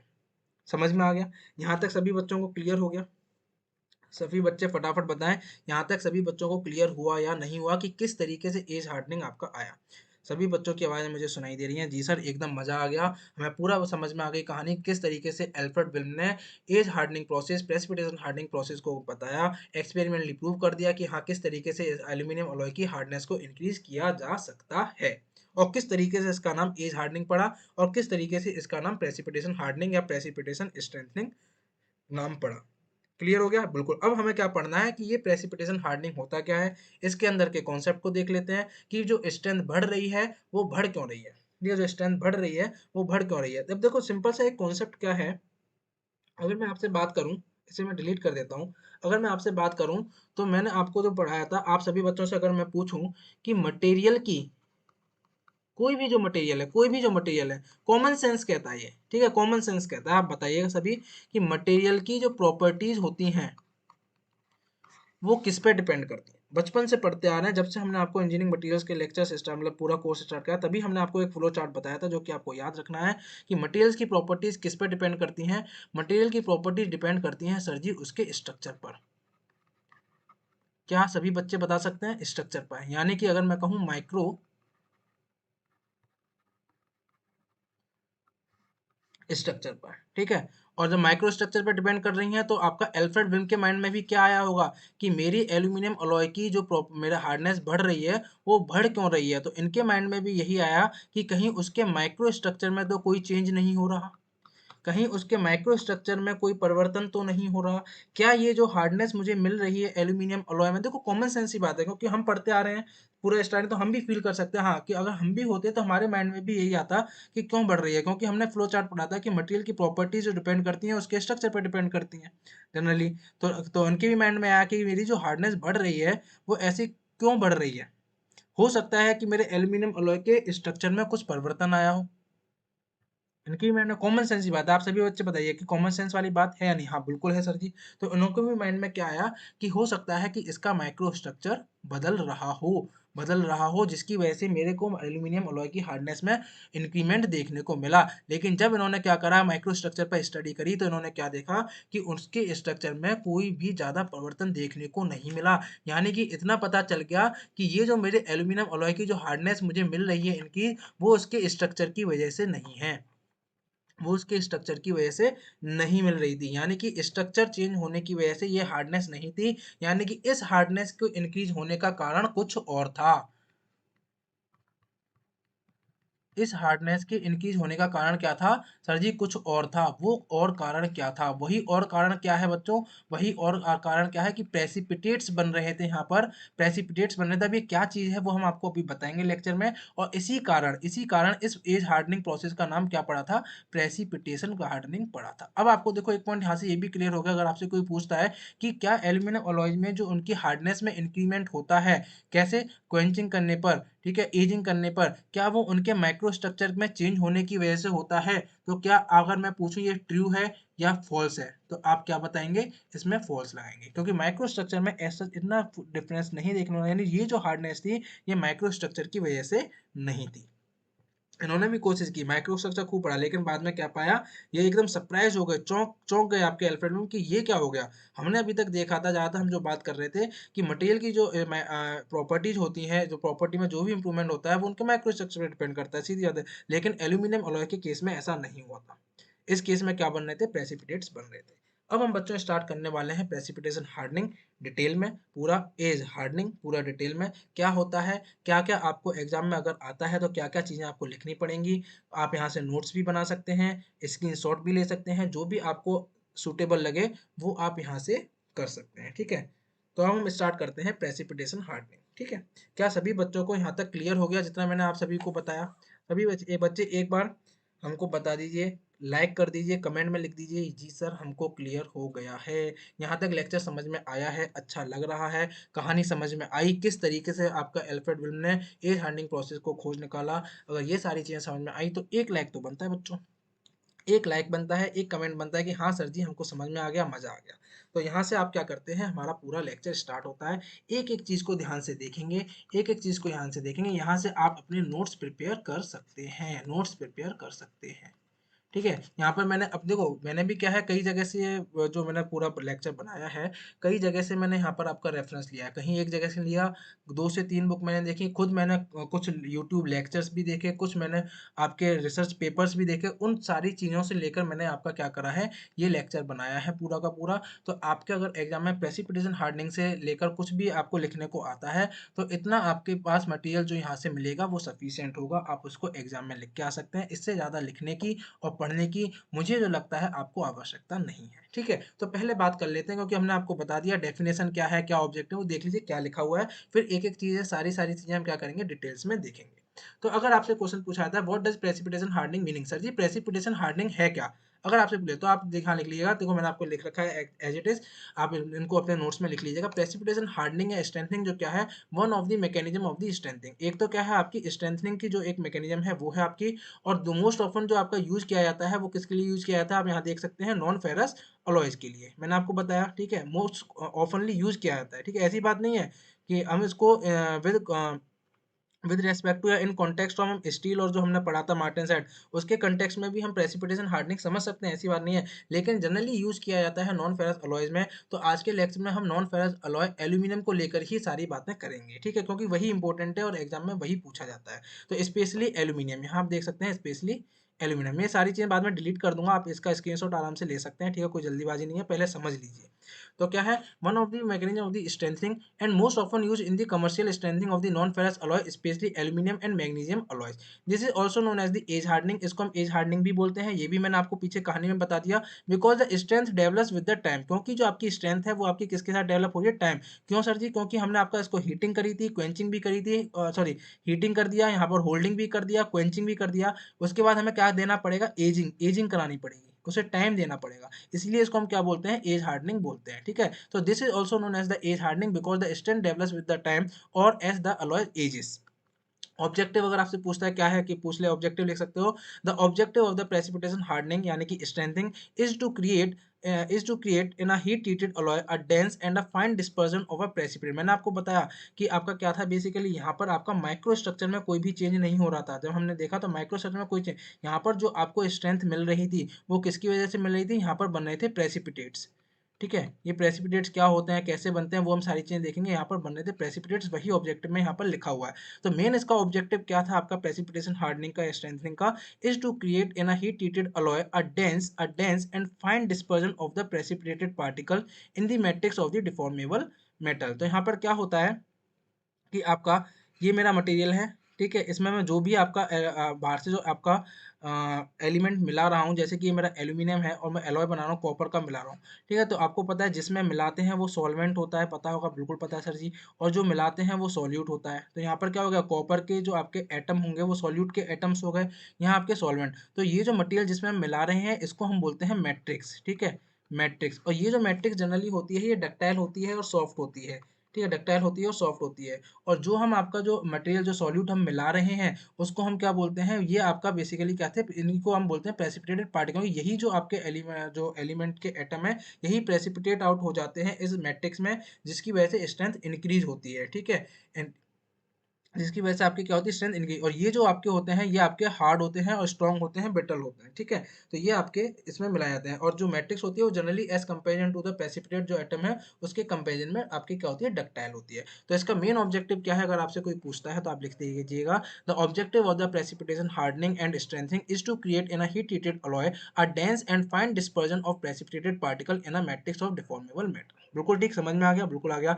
द प्रेसिपिटेटेड आर, अब आपका स्ट्रेंथ कैसे बढ़ती है यहाँ पर लिख दिया है। ठीक है, अब बताएंगे, यहाँ पर मैंने केवल पॉइंट लिख दिया है, लेकिन कैसे हो रही है वो हम बताएंगे पूरा डिटेल में। ठीक है, पूरा डिटेल में जितना जरूरत है उतना बताएंगे, ठीक कैसे हो रहा है। तो ये जो प्रेसिपिटेट पार्टिकल होते हैं ये एक्ट करते हैं as obstacle to dislocation movement and hence increase the strength of the heat treated alloys. देखिए मैंने यहाँ पर नोट करके भी लिख रखा है, some ferrous alloys are also precipitation harden, यानी ऐसी बात नहीं है कि नॉन फेरस को ही हम प्रेसिपिटेशन हार्डन करेंगे, कुछ फेरस अलॉयज भी आपके ऐसे होते हैं जिनको प्रेसिपिटेशन हार्डन किया जाता है। अब देखो कहानी, इसको मैं डिलीट करता हूँ, इसको मैं डिलीट करता हूँ। जिन भी बच्चों ने हमारा पुराना लेक्चर देखा होगा जब हमने आपको डिसलोकेशंस पढ़ाया था, ये डिसलोकेशंस क्या होती हैं अभी हमें देखो वैसे डिसलोकेशन थ्योरी पर मेरा प्लान है कि आपको कुछ चीज़ें बताई जाएं, लेकिन अभी वो आपके लेटेस्ट स्टेजेस पे आएंगी, क्योंकि अभी पहले मुझे ये कवर करना है, फिर मुझे आपको इलेक्ट्रिकल प्रॉपर्टीज सेमीकंडक्टर का पार्ट, और फिर हम बाद में देखेंगे, क्योंकि अभी वो इतना इंपॉर्टेंट एज सच नहीं है, जितना इंपॉर्टेंट था वो हम आपको डिफेक्ट्स हमने पढ़ाया था, जब हमने आपको एज डिसलोकेशन और स्क्यू डिसलोकेशन और डिसलोकेशन के बारे में बताया था, उतना काफ़ी है। तो डिसलोकेशन की क्या प्रॉपर्टी होती है, कैसे करता है, ठीक है, वो सारी बात हम देख लेंगे किसी एक लेक्चर में, हम डिसलोकेशन थ्योरी के बारे में बात कर लेंगे। लेकिन डिसलोकेशंस क्या होती हैं वो हमने आपको बता दिया था। दूसरी बात क्या है, जब मैंने आपको डिफेक्ट्स पढ़ाए थे, तब मैंने आपको बताया था कि ये डिसलोकेशन हेल्प करती हैं मटेरियल की स्ट्रेंथ को इंक्रीज करने में। ये डिसलोकेशन कैसे हेल्प करती है मटेरियल की स्ट्रेंथ को, कैसे हेल्प करती हैं, अगर इन डिसलोकेशंस के मूवमेंट में, ठीक है, ये मूव करती हैं, डिसलोकेशन मटेरियल के अंदर क्या करती हैं, चलती हैं, मूव करती हैं, अगर इनके मूवमेंट में रुकावट ला दी जाए, जैसे कि मेरे पास ये डिसलोकेशन है, ये ऐसे मूव कर रही है और इसके इसके मोशन में मैं ये रुकावट ला दूं, तो क्या इस डिसलोकेशन को जब ये जो ऑब्स्टेकल आएगा, ये जो ऑब्स्टेकल, इसको पार करने के लिए कुछ मेहनत करनी पड़ेगी कि नहीं करनी पड़ेगी। मेहनत का मतलब क्या है कि जब ये ऑब्स्टेकल आएगा तो हमें लार्ज फोर्सेस लगाने पड़ेंगे, लार्ज स्ट्रेसेस लगानी पड़ेंगी to move dislocation out of this obstacle. तो उसकी वजह से क्या हो गया, मटेरियल की स्ट्रेंथ बढ़ी कि नहीं बढ़ी, यानी कि मटेरियल में आपकी जो डिसलोकेशंस होती हैं उनके मूवमेंट में अगर ऑब्स्टेकल्स आएंगे तो मटेरियल की स्ट्रेंथ बढ़ती है। और आपका प्रेसिपिटेशन हार्डनिंग में क्या होता है, यही जो प्रेसिपिटेट होते हैं एटम, ये एज एन ऑब्स्टेकल काम करते हैं in the motion of the movement of the in the motion और the movement of the dislocations and hence increases the hardness और the strength of the material. तो वही ये पॉइंट यहाँ पर आपका लिखा हुआ है, वही ये पॉइंट आपका यहाँ पर लिखा हुआ है। ठीक है, ये चीज हम देखेंगे, इसके भी आपकी दो मैकेनिज्म होती हैं ऑब्स्टेकल की, ठीक है। ठीक है, एक आपका क्या होता है, आपका प्रेसिपिटेट कटिंग होता है, एक आपका डिसलोकेशन बोइंग होता है, वो क्या होता है वो हम आगे अभी देखेंगे, जिसे हम ओरोवन मैकेनिज्म भी बोलते हैं, ओरोवन मैकेनिज्म, ठीक है, क्या होता है वो हम आइडिया ले लेंगे। क्या यहाँ तक सभी को समझ में आ गया। अब जिस भी स्टूडेंट को ये समझ में नहीं आया कि सर जी ये डिसलोकेशन क्या होती हैं, कैसे ये मूव करती हैं, कैसे इनकी हो रही है स्ट्रेंथ, ये मैंने आपको थोड़ा आइडिया जब मैंने डिफेक्ट्स पढ़ाया था वहाँ पर, जब आपको एच डिफेक्ट्स और स्क्यू डिफेक्ट्स पढ़ाए थे वहाँ पर बताया था। तो आई होप, मैं उम्मीद करता हूँ, ठीक है, मैं आशा करता हूँ कि आप वो लेक्चर पहले देखिए, जिन भी बच्चों को ये समझ में नहीं आ रहा है, फिर आप ये समझेंगे तो आपको क्लियर हो जाएगा। इसलिए मैंने पहले ही कहा था, इस लेक्चर को समझने के लिए पुराने लेक्चर्स आपको देखने पड़ेंगे, या आपके देखे होने चाहिए। आपको डिसलोकेशन के बारे में, फेज डायग्राम के बारे में, ट्रिपल टी डायग्राम के बारे में, क्रिटिकल कूलिंग कर्व क्या होता है, नोज क्या होती है, ठीक है, ये सारी चीजें आपको पता होंगी, तब आप इस लेक्चर को अच्छे से समझ पाएंगे और फील ले लेकर समझ पाएंगे। क्या सभी बच्चों को यहाँ तक समझ में आ गया? क्या सभी बच्चों को यहाँ तक समझ में आया? मैं डिलीट कर देता हूँ, यहाँ पर आप इसका स्क्रीनशॉट ले लीजिए फटाफट। चलिए आगे चलते हैं। अब कुछ कंडीशंस होती हैं कि वो कंडीशंस क्या है कि मेरा जस्ट में आपका प्रेसिपिटेशन हार्डनिंग होगा, जिन अलॉय सिस्टम में प्रेसिपिटेशन हार्डनिंग सिस्टम होगा उनकी कंडीशंस क्या है, क्या सभी अलॉय सिस्टम में हो जाएगा, ऐसा नहीं है, कुछ कंडीशंस आपकी फॉलो होनी चाहिए। वो कंडीशंस मैंने यहाँ लिख रखी है, कभी कभी आपसे पूछ लिया जाता है, इसलिए यहाँ पर लिखा हुआ है, आप इसको नोट कर लीजिएगा। वो कंडीशंस क्या है, ये कंडीशंस फुलफिल होंगी तभी मेरा प्रेसिपिटेशन हार्डनिंग उस अलॉय सिस्टम में होगा। तो वो कंडीशंस क्या है यहाँ पर देख लीजिए, an appreciable level of the solid solubility, एक एप्रिसिएबल लेवल होनी चाहिए सॉलिड सॉलिबिलिटी की of the alloying element in the host material, ठीक है। एक आपके क्या होनी चाहिए, सॉलिड सॉल्युबिलिटी की एक आपके एप्रिसिएबल लेवल होनी चाहिए। दूसरा क्या है कि जो सॉल्युबिलिटी है सॉल्यूट एटम की सॉल्वेंट में, वो आपकी टेम्परेचर के साथ आपकी क्या होनी चाहिए, वेरी, यानी कि अगर मैं टेम्परेचर घटाता हूं तो सॉल्युबिलिटी कम हो, अगर मैं टेम्परेचर बढ़ाता हूं तो मेरी सॉल्यू अगर मैं टेम्परेचर घटाता हूं तो मेरी सॉल्युबिलिटी क्या हो, आपकी कम हो, और अगर मैं टेम्परेचर को बढ़ाता हूं तो मेरी सॉल्युबिलिटी क्या हो, आपकी बढ़े। ठीक है, पहली क्या है, एक एप्रिसिएबल लेवल होनी चाहिए सॉलिड सॉल्युबिलिटी का, यानी इसका मतलब क्या हो गया, हमने जब आपको अलोइंग पढ़ाया था वहां पर हमने आपको बताए थे दो, एक सब्स्टिट्यूशनल बताया था, एक आपका इंटरस्टिशियल बताया था। ठीक है। और जब मैंने सब्स्टिट्यूशन बताया था तो उसमें क्या होता है कि एटम क्या करते हैं, मटेरियल जो आपका पेरेंट मटेरियल होता है उसके एटम को सब्स्टिट्यूट करते हैं। तो वहाँ हमारे पास चांसेस क्या रहते हैं कि हमारे पास कि हम पूरे के पूरे एटम्स को क्या कर पाएँ, आपको कंप्लीटली रिप्लेस कर पाएँ। तो 100% सॉल्युबिलिटी भी होती है, कभी-कभी आपकी लिमिटेड सॉल्युबिलिटी भी हो जाती है, ठीक है। तो वही कह रहा है कि एक एप्रिसिएबल लेवल होना चाहिए, ये नहीं कि सारे के सारे आपने एटम हटा दिए और एल्यूमीनियम के सारे का सारा कॉपर ही आपका आ गया, एल्यूमीनियम के सारे आपके एटम भाग गए, ऐसा नहीं। एक एप्रिसिएबल लेवल होनी चाहिए सॉलिड सॉल्युबिलिटी की। और दूसरी बात क्या है आपका कि मेरा टेम्परेचर के साथ सॉल्युबिलिटी, अगर मेरा टेम्परेचर कम हो रहा है तो सॉल्युबिलिटी कम हो, टेम्परेचर बढ़ रहा है तो सॉल्युबिलिटी मेरी बढ़े। और दूसरा क्या है, जो प्रेसिपिटेट, जो मेरा प्रेसिपिटेट जो कि आपका separate out from the matrix, जो कि मैट्रिक्स में निकल कर आएगा, वो शुड बी कोहेरेंट। ये कोहेरेंट क्या होता है इसका मैंने यहाँ पर लगा रखा है, यहाँ देख सकते हैं। कोहेरेंट प्रेसिपिटेट का मतलब क्या है, a precipitate whose crystal structure and atomic arrangement have a continuous relationship with the matrix from which the precipitate is formed. अब यहाँ से कुछ आपको आइडिया लग रहा होगा कि जो हमने ह्यूम-रोथरी रूल्स पढ़े थे, ह्यूम-रोथरी रूल्स, ठीक है। जिस भी बच्चों को नहीं पता ह्यूम-रोथरी रूल्स, जो कि किसके लिए थे, आपके आइडियल सॉलिड सॉल्यूशंस के लिए थे, ठीक है। ये सारी चीजें क्या होती हैं, ठीक है। तो ये लगभग क्या है कि ये कोहेरेंट प्रेसिपिटेट मतलब क्या है, जो भी हम सॉल्यूट के एटम मिला रहे हैं और जो मेरा होस्ट मटेरियल है, वो उनके बीच में लगभग क्या है, आपकी ह्यूम रोथरी रूल्स की जो आपकी कंडीशंस थी, जो 4 रूल्स थे, वो लगभग आपके फॉलो होने चाहिए। तभी आपका एक अच्छा सॉलिड सॉल्यूशन मिलेगा और तभी आपका क्या होगा, आप प्रेसिपिटेशन हार्डनिंग कर पाएंगे। अब ये ह्यूम रोथरी रूल्स क्या है, सॉलिड सॉल्यूशन क्या होता है, इसके लिए आपको प्रीवियस लेक्चर देखने पड़ेंगे। तो यहाँ पर मैं इसको हटा देता हूँ। यहाँ पर एक बार ऐसे देख लीजिए, इसका कलर थोड़ा चेंज करें, रेड में रेड मिल जा रहा है, ग्रीन ले लेते हैं। तो यहाँ पर आप देख सकते हैं कंडीशंस क्या होनी चाहिए, 3 कंडीशंस आपको याद रखनी है। कोहेरेंट का मतलब क्या होता है, ये मैंने यहाँ पर लिख रखा है।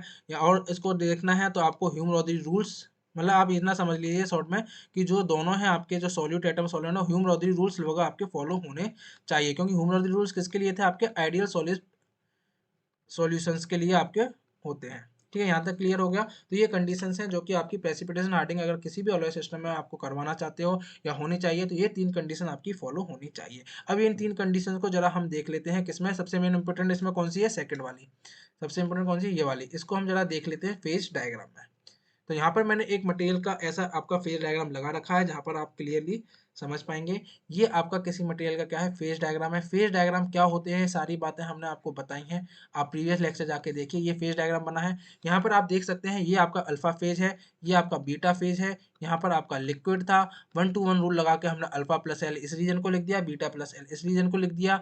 ये आपकी लिक्विडस लाइन होती है, ठीक है, लिख देते हैं हम दोबारा से।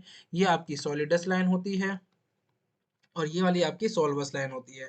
ये क्या लाइन होती हैं, कैसे होती हैं, ये सारा आप फेज डायग्राम का लेक्चर देखिएगा, उसमें आपको क्लियर हो जाएगा। यहाँ नहीं बताने वाले, यहाँ केवल जो हमारा प्रेसिपिटेशन हार्डनिंग से, क्योंकि यहाँ ये पूरा का पूरा लेक्चर पुराने लेक्चर से रिलेटेड है, लिंक्ड है, आपको पुराने लेक्चर पता होने चाहिए। तो यहाँ पर क्या है कि यहाँ पर आप देख सकते हो कि आपका अल्फा फेज बना हुआ है। यहाँ पर आपका 100% ए है, 0% बी है, ठीक है। यहाँ पर आपका कुछ वेट परसेंट आपका वी का होगा, ठीक है, कुछ वेट परसेंट आपका बी का होगा। तो यहाँ पर आप देख सकते हो कि इस बी की ए में अगर मैं बात करता हूँ तो एक मैक्सिमम सॉल्युबिलिटी है, जो कि यहाँ पर ए पॉइंट आपका रिप्रेजेंट कर रहा है, ठीक है। एक मैक्सिमम सॉल्युबिलिटी कि आप इतना मिला सकते हो इसमें, आप किसमें, आपका बी में ए को यहाँ इतना मिला सकते हो, एक आपकी मैक्सिमम सॉल्युबिलिटी यहाँ पर दिख रही है। अगर मैं यहाँ से बात करता हूँ कि मुझे मैक्सिमम सॉल्युबिलिटी का पॉइंट पता चल गया, मुझे मैक्सिमम सॉल्युबिलिटी का पॉइंट पता चला, ये आपकी एक एप्रिसिएबल लेवल है, जहाँ पर आपका क्या है कि आप मिक्स कर सकते हो।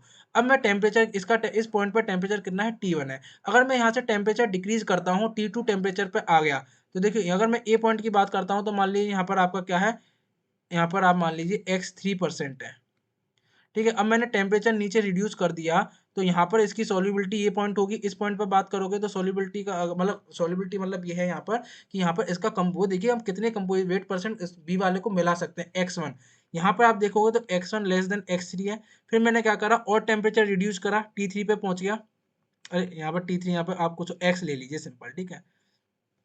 यहाँ पर आपने देखा ये T3 पर इसका मान लीजिए x2 है, तो x2 आपका x1 से भी कम है और ये x से भी कम है। यानी कि अगर मैं टेम्परेचर रिड्यूस कर रहा हूँ तो आपकी जो बी की ए में जो सॉल्युबिलिटी है, बी की ए में सॉल्युबिलिटी बी की ए में सॉल्युबिलिटी क्या हो रही है, डिक्रीज हो रही है, बिल्कुल हो रही है। और अगर मैं यहाँ से T3 से लेकर आपका ए तक टेम्परेचर इंक्रीज करूंगा, ठीक है, ये क्या, ऑन डिक्रीजिंग टेम्परेचर। तो ये आपकी प्रॉपर्टी सबसे ज़्यादा कंडीशन सबसे ज़्यादा इंपॉर्टेंट है, ऑन डिक्रीजिंग टेम्परेचर। और अगर मैं आपका टेम्परेचर को बढ़ाता हूँ, अगर मैं T3 से T1 की तरफ जाता हूँ, ऑन टेम्परेचर इंक्रीज करने पर जो बी की जो सॉल्युबिलिटी होगी, बी की जो ए में सॉल्युबिलिटी है वो इंक्रीज करेगी, बिल्कुल करेगी। तो ये कंडीशन आपकी फॉलो यानी आपका जो फेज डायग्राम जो होना चाहिए मटेरियल का, जो भी आप अलॉय की बात कर रहे हो, वो लगभग आपका इस तरीके का होना चाहिए। और इस तरीके का फेज डायग्राम हमें देखने को मिलता है एल्यूमिनियम कॉपर अलॉय में। इसीलिए जो आपके एल्फ्रेड विल्म थे,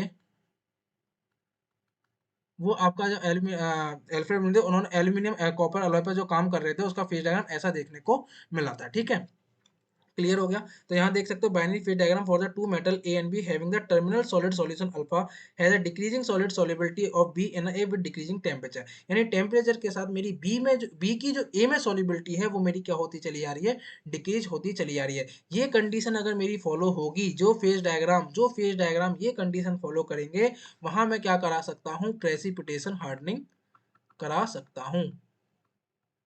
वहां मैं प्रेसिपिटेशन हार्डनिंग या प्रेसिपिटेशन एज हार्डनिंग या एजिंग, या आप लिख दीजिए एज हार्डनिंग करा सकता हूँ। क्या क्लियर हो गया?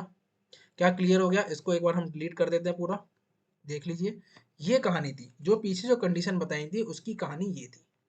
क्लियर हो गया सभी बच्चों को? सभी बच्चे एक बार फटाफट बता दीजिए, जी सर मेरे को क्लियर हो गया है, हमको क्लियर हो गया है, मजा आ रहा है लेक्चर में सर जी, बहुत मजा आ रहा है। फटाफट आगे चलिए, कैसे आपकी ये बता दीजिए कि ये स्ट्रेंथ बढ़ कैसे रही है, हार्डनेस बढ़ कैसे रही है, कारण कैसे है ये, और जो प्रेसिपिटेट है ये डिसलोकेशंस के मूवमेंट में ऑब्स्टेकल की तरह कैसे काम कर रहे हैं, ये जानना है सर जी। तो चलिए धीरे धीरे लेक्चर में बने रहिए, ये भी आपको पता चल जाएगा। तो आगे चलें, आगे चलें, जी सर जी बिल्कुल आगे चलिए, यहाँ तक बिल्कुल क्लियर है। चलिए आगे चलते हैं। यहाँ पर आप देख सकते हैं, यहाँ पर देखो मैंने ए और बी के रेस्पेक्ट में, यहाँ पर ए और बी के रेस्पेक्ट में मैंने आपको क्या दिखाया था, कॉपर डायग्राम दिखाया, ओ सॉरी फेज डायग्राम दिखाया था ए और बी के रेस्पेक्ट में। और अगर मैं ऐसा ही डायग्राम देखूँ एल्यूमिनियम और कॉपर का फेज डायग्राम, यहाँ देखिए एल्यूमिनियम का और एक मिनट सॉरी, देखें ये काम कैसे कर रहा है, हाँ सही कर रहा है। देखो अगर मैं बात करता हूँ एल्यूमिनियम और कॉपर फेज डायग्राम की बात करता हूँ, और जो मैंने पीछे ए और बी के लिए जो डायग्राम लगाया था, इन दोनों डायग्राम को आप देखिए, इन दोनों डायग्राम को क्या लगभग मैच कर रहे हैं, देखिए लगभग मैच कर रहे हैं, बिल्कुल मैच कर रहे हैं। यानी कि जो मेरा एल्यूमिनियम और कॉपर का जो फेज डायग्राम है, जो मेरा एल्यूमिनियम और कॉपर का जो फेज डायग्राम है, ये मेरा इसमें क्या हो सकता है, प्रेसिपिटेशन हार्डनिंग हो जाएगी, प्रेसिपिटेशन हार्डनिंग हो जाएगी, यानी कि आपका एज हार्डनिंग इसमें लग जाएगा। यहाँ पर ये मैंने हैंड ड्रॉ बनाया है, आपका हाथ से बनाया है मैंने आपका फेस डायग्राम, ठीक है, जिससे आपको एग्जाम में बनाना है कैसे ना है क्या देख पाए यहाँ पर। और यहाँ पर आपका मैंने बुक से लेकर लगाया है, तो यहाँ पर आप ये भी देख सकते हैं। ठीक है, तो यहाँ पर क्या होता है, इसका फेस डायग्राम यहाँ देख लीजिए, इसमें आपका क्या है, अल्फा की ये आपकी कॉपर की जो मैक्सिमम सॉल्युबिलिटी है आपकी एल्यूमिनियम में, यहाँ देख लीजिए 5.5%। ये आपके कुछ पॉइंट आपको याद रखने पड़ेंगे। ये पॉइंट का नाम, नेम ऑफ दिस पॉइंट, क्या कोई बच्चा बता सकता है? क्या कोई बच्चा बता सकता है ये पॉइंट क्या है, ये पॉइंट कौन सा है? इसका नाम मुझे कमेंट बॉक्स में लिखकर बताइएगा। आई होप कि इसका नाम सभी बच्चे मुझे बता पाएंगे, ये पॉइंट कौन सा है। ठीक है, ठीक है, ये पॉइंट का नाम मुझे बताइएगा। एग्जांपल बताता हूँ, ऑप्शन दे देता हूँ कि ये पॉइंट यूटेक्टिक पॉइंट है, यूटेक्टोइड पॉइंट है, मोनोटेक्टिक पॉइंट है, या आपका पेरीटेक्टिक पॉइंट है। ठीक है, ऑप्शंस ले लीजिए, इनमें से बता दीजिए। ठीक है, तो कमेंट बॉक्स में लिखकर बताइएगा कि इस पॉइंट का नाम क्या है। ये मैं यहाँ पर नहीं बताऊंगा, जिससे मुझे पता चल जाएगा कि हाँ आप लोगों ने प्रीवियस लेक्चर फेज डायग्राम का अच्छे से देखा है। चलिए इसको डिलीट कर देते हैं। ठीक है, तो आपका जो कंडीशन आपका किसमें, इसमें कॉपर एल्यूमिनियम कॉपर के फेज डायग्राम आपको देखने को मिल रही है। यहाँ पर आप देख लीजिए, इसका आपका 5.5% आपका एल्यूमिनियम में मिक्स हो सकता है, यहाँ पर आपका इसमें, यहाँ पर देखिए हम जो फेज देते हैं, क्योंकि यहाँ पर 100% कॉपर हमने मिक्स नहीं कर रहे, लेकिन यहाँ पर आपका क्या है, इसको हम जो नाम देते हैं ये थीटा देते हैं। ये एक आपका इंटरमेटेलिक कंपाउंड होता है, इंटरमेटेलिक कंपाउंड होता है जिसे हम नाम देते हैं यहाँ पर थीटा। ठीक है, ये बेसिकली क्या होता है आपका, ये होता है CuAl2, कॉपर एल्यूमिनाइट बोलते हैं इसको। ठीक है, कॉपर एलिमेंट बोलते हैं। तो ये आपका क्या होता है, थीटा, इसको हम क्या होता है, थीटा फेज बोलते हैं। तो 1 to 1 लगा के alpha plus L, L plus theta, alpha plus theta, ये आपका फेज डायग्राम यहाँ पर देख लीजिए। अभी आगे पूरा डिटेल में समझाएंगे। यहाँ पर हमने लिख रखा है अल्फा सब्स्टिट्यूशन सॉलिड सॉल्यूशन है आपका किसका, कॉपर का एल्यूमिनियम का, जिसका स्ट्रक्चर क्या होता है, सीसीपी। सीसीपी की फुल फॉर्म हमने लिख रखी है, क्यूबिक क्लोज पैक होता है आपका। एंड थीटा आपका क्या है, इंटरमेटेलिक कंपाउंड है, CuAl2। यहाँ पर हमने लिख रखा है अल्फा सुपर सैचुरेटेड से आपका क्या होता है, alpha saturated plus theta precipitate बनता है। यही आपकी प्रेसिपिटेशन रिएक्शन है। अब ये क्या है, सुपर सैचुरेटेड अल्फा क्या है, सैचुरेटेड अल्फा क्या है, सारी चीजें हम आपको बताएंगे। क्या यहाँ तक क्लियर हो गया? जो हमने पीछे आपको कंडीशंस बताई थी तीन, कि आपकी क्या तीन कंडीशंस फॉलो होनी चाहिए, वो तीन कंडीशन आप याद रख लीजिए। ये फेज डायग्राम बनाया ए का, एग्जाम में काफ़ी है, इससे ज़्यादा आपको लिखने की जरूरत नहीं है। अब बात कर लेते हैं steps in the precipitation strengthening process, कि प्रेसिपिटेशन हार्डनिंग के प्रोसेस में स्टेप्स क्या होते हैं। स्टेप्स क्या होते हैं, याद करने की जरूरत ही नहीं है। क्यों सर जी याद करने की जरूरत क्यों नहीं है, यहाँ देख लीजिए, क्योंकि हमने आपको क्या बताया था, ये अल्फ्रेड ब्रिम का एक्सपेरिमेंट याद करो। उन्होंने क्या कहा था, सबसे पहले मटेरियल को हीट किया था, हीट, फिर उन्होंने मटेरियल को क्या करा था, होल्ड किया था, बिल्कुल किया था सर जी। फिर उन्होंने मटेरियल को क्या करा था, मटेरियल को क्वेंच कर दिया था, बिल्कुल कर दिया था। फिर एजिंग करा रहे थे, फिर क्या करा रहे थे, एजिंग करा रहे थे, कुछ टेम्परेचर ऊपर करके एजिंग करा दे रहे थे, इस तरीके से एजिंग करा दे रहे थे। ये क्या होता है आपका, इसे एजिंग, या तो इसे एजिंग बोल दीजिए सिंपल, या इसमें एजिंग के ही टाइम पीरियड पे क्या होता है, प्रेसिपिटेट बनते हैं, इसीलिए इसको हम क्या बोलते हैं, प्रेसिपिटेशन हीट ट्रीटमेंट, ठीक है, या ट्रीटिंग। तो इस तरीके से आपका क्या है, ये प्रोसीजर है आपका किसका, पूरा प्रेसिपिटेशन स्ट्रेंथनिंग का। वही मैंने यहाँ पर स्टेप्स में लिख रखा है, ठीक है। याद आपको बता, मैं सारी चीजें चुका हूँ, आपको माइंड में आपकी ऑलरेडी सारी चीजें हैं। अब ये डायग्राम अगर आपको याद रहेगा तो क्या स्टेप याद करने में कोई दिक्कत होगी, कोई दिक्कत नहीं होगी, ठीक है। यहाँ यहाँ पर आपका क्या है, टेम्परेचर है, यहाँ पर आपका क्या टाइम। ये डायग्राम भी अभी आगे मैं दिखाऊंगा आपको। बस ये डायग्राम पता होगा तो क्या आप नहीं बता सकते कि आपका प्रेसिपिटेशन स्ट्रेंथिंग प्रोसेस में क्या स्टेप्स होने वाले हैं, बिल्कुल बता सकते हैं सर जी, कैसी बातें कर दी, ये तो हमारे माइंड में सेट हो चुका है। अब तो ये आप ना ही बताएं ये क्या क्या लिखा हुआ है, तो भी हम बता देंगे कि क्या क्या स्टेप्स होते हैं, बिल्कुल। अच्छा, बहुत बढ़िया, बहुत बढ़िया। अब यहाँ उनको देख लीजिए कि वो स्टेप्स क्या हैं, अगर आपके एग्जाम में आता है कि आपको लिखना क्या है, आप कुछ लिख पाए, वो यहाँ देख लीजिए। सबसे पहला है आपका solution heat treatment. Solution heat treatment आपका यही है, आपका सॉल्यूशन हीट ट्रीटमेंट का आपका हीटिंग करी और आपने होल्डिंग कर दिया, ठीक है, ये आपका। तो solution heat treatment is the first step. देख लीजिए, सॉल्यूशन हीट ट्रीटमेंट के आपका फर्स्ट स्टेप है in the precipitation strengthening process, जिसको हम क्या बोलते हैं, सॉल्यूशनाइजिंग भी बोलते हैं, इसी को क्या बोलते हैं, ये वर्ड्स इंपॉर्टेंट है आपके, कभी कभी एग्जाम में आपका मल्टीपल चॉइस में पूछ लिया, एग्जाम में रिटन में, तो ये केवल स्टेप्स बता चुका हूँ, केवल देख लीजिए लिखा क्या है और आप अपने नोट्स में लिख सकें। So in this alloy sample को क्या किया जाता है, is heated to a temperature, temperature को हीट करते हैं between the solvus and the solidus temperatures के बीच में, एंड सोक्ड, वहाँ पर होल्ड, सोक मतलब होल्ड करके रखना, ठीक, होल्डिंग भी कह सकते हो, until a uniform solid solution structure is produce, पहली बात, ठीक है, पहली बात। दूसरा क्या है, उसके बाद क्वेंचिंग करते हैं, उसके बाद यहाँ पर क्या कर देते हैं, क्वेंचिंग कर देते हैं। Quenching, quenching is the second step. Quenching क्या है आपका, सेकंड स्टेप है in the precipitation staining process, the sample is rapidly cooled. Quenching क्या होता है, पुराना देखिएगा, क्वेंचिंग का पूरा हमने आपको बताया, क्वेंचिंग में क्या होता है, ठीक है, सारी चीजें बताई हैं, क्वेंचिंग का पूरा डिटेल में बताया, मार्टिन साइड जब स्टील बना था क्वेंचिंग। तो क्वेंचिंग में क्या है, रैपिड कूलिंग, ठीक है। बेसिकली इतना याद रखो शॉर्ट में, क्वेंचिंग मतलब आपका rapid cooling to a lower temperature, usually room temperature, and the cooling medium is usually water, cooling medium usually water होता है, and the structure जो बनता है quenching के बाद वो क्या होता है, सुपर सैचुरेटेड सॉलिड सॉल्यूशन, ठीक है। सुपर सैचुरेटेड, ये सुपर सैचुरेटेड सॉलिड सॉल्यूशन क्या होता है, इसको मैं भी आपको बताऊंगा। हो सकता है आप लोगों को डाउट हो कि सर ये सुपर सैचुरेटेड का मतलब क्या है, ये हम आपको बता देंगे, कोई दिक्कत अभी, लेकिन इतना समझ लीजिए, अभी समझ लीजिए कि क्वेंचिंग करने पर क्या मिल जाएगा आपको, सुपर सैचुरेटेड।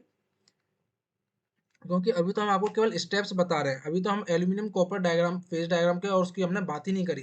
जब हम उस पर आएंगे तब उसके रेस्पेक्ट में हम सारी चीजें बताएंगे कि सुपर सैचुरेटेड क्या है, सैचुरेटेड क्या है, प्रेसिपिटेट क्या बनेगा, थीटा फेज क्या है, वो सारी बातें करेंगे, ठीक है। लेकिन अभी याद रख लीजिए कि आपका क्वेंचिंग करने पर जो आपको चीज मिलेगी, वो जो फेज मिलेगा वो कौन सा होगा, सुपर सैचुरेटेड होगा, बिल्कुल ठीक है।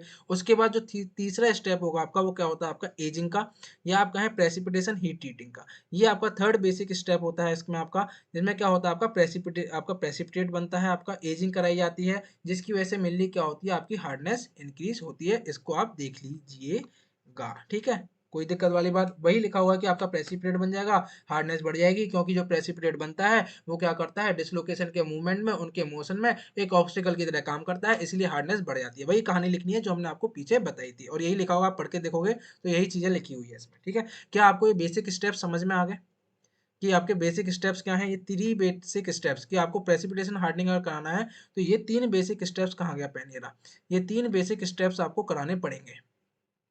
क्लियर हो गया, क्लियर हो गया, बिल्कुल। अब देखिए 3 बेसिक स्टेप्स देख लीजिए, यहाँ पर ये डायग्राम हमने लगा रखा है, ये डायग्राम आपको बनाना पड़ेगा, ठीक है, ये डायग्राम आपको बनाना पड़ेगा। तो यहाँ पर क्या है आपका, ये जो आपका पार्ट है, ये क्या है आपका, हीटिंग का है,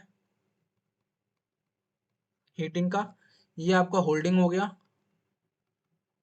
ये आपका देखो क्वेंचिंग लिखा ही हुआ है, और ये आपका एजिंग हो गया, एजिंग या प्रेसिपिटेशन हीट ट्रीटमेंट।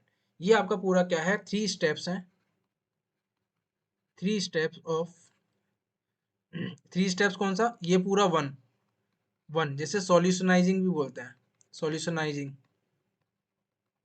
ठीक है, सेकंड स्टेप आपका ये हो गया, और थर्ड स्टेप आपका एजिंग हो गया। तो three steps of precipitation hardening. एक एक चीज बताएंगे, इससे ज्यादा आपको पढ़ने की जरूरत ही नहीं पड़ेगी बच्चों। ये आपने पूरा देख लिया, समझ लिया, तो प्रेसिपिटेशन हार्डनिंग कंप्लीट है। इससे ज़्यादा आपके ज़रूरत ही नहीं पड़ेगी। आप हायर एजुकेशन करने आओगे तब आपको ज़्यादा डिटेल में पढ़ना पड़ेगा। अलग अलग फेज, इंटरमीडिएट फेज का मेटा स्टेबल स्टेज क्या क्या आती हैं बीच में, वो सारी चीज़ें आपको देखनी पड़ेंगी।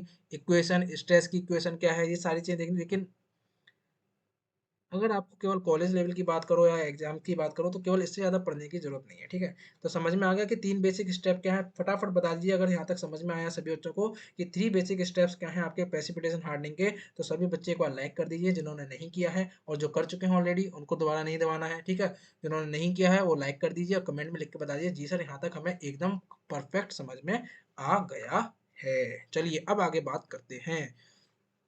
ठीक है, इतना हमने बात बता दी आपको किसकी, प्रेसिपिटेशन हार्डनिंग क्या है, क्या कंडीशंस होनी चाहिए, और क्या तीन बेसिक स्टेप्स हैं। अब हम बात करेंगे किसकी, उस अलॉय की बात करेंगे जिस अलॉय पर काम किया था एल्फ्रेड विल्म ने। ठीक है, ये वही alloy composition alloy, aluminium alloy कह देते हैं, aluminium alloy on which Alfred Wilm, ऐसे लिख देते हैं एक्सपेरिमेंटेड। ठीक है, जिस पर एल्फ्रेड विल्म ने एक्सपेरिमेंट किया था। अब सारी कहानी देखेंगे इसके केस में। ठीक है, तो तीन बेसिक स्टेप्स आपको पता थे, क्या थे आपका, सॉल्यूशनाइजिंग, ठीक है, क्वेंचिंग, और आपका एजिंग। तो एल्यूमिनियम अलॉय जो मैंने जिसमें क्या लिया, 4 वेट% कॉपर मैंने लिया हुआ है। ठीक है, 4 वेट%, और इसमें आपका क्या था, 0.5% मैग्नीशियम में था। लेकिन ठीक है, जनरली हम क्या करते हैं, 0.4 वेट% कॉपर मिले, एल्यूमिनियम और कॉपर आपका मेन है आपके। ठीक है, मैग्नीशियम ऐसा सच नहीं, लेकिन आपका एल्यूमिनियम कॉपर मेन कंपोनेंट है आपके। ठीक है, इसीलिए एल्यूमिनियम और कॉपर लिया गया। तो वही तीन स्टेप आपके होंगे।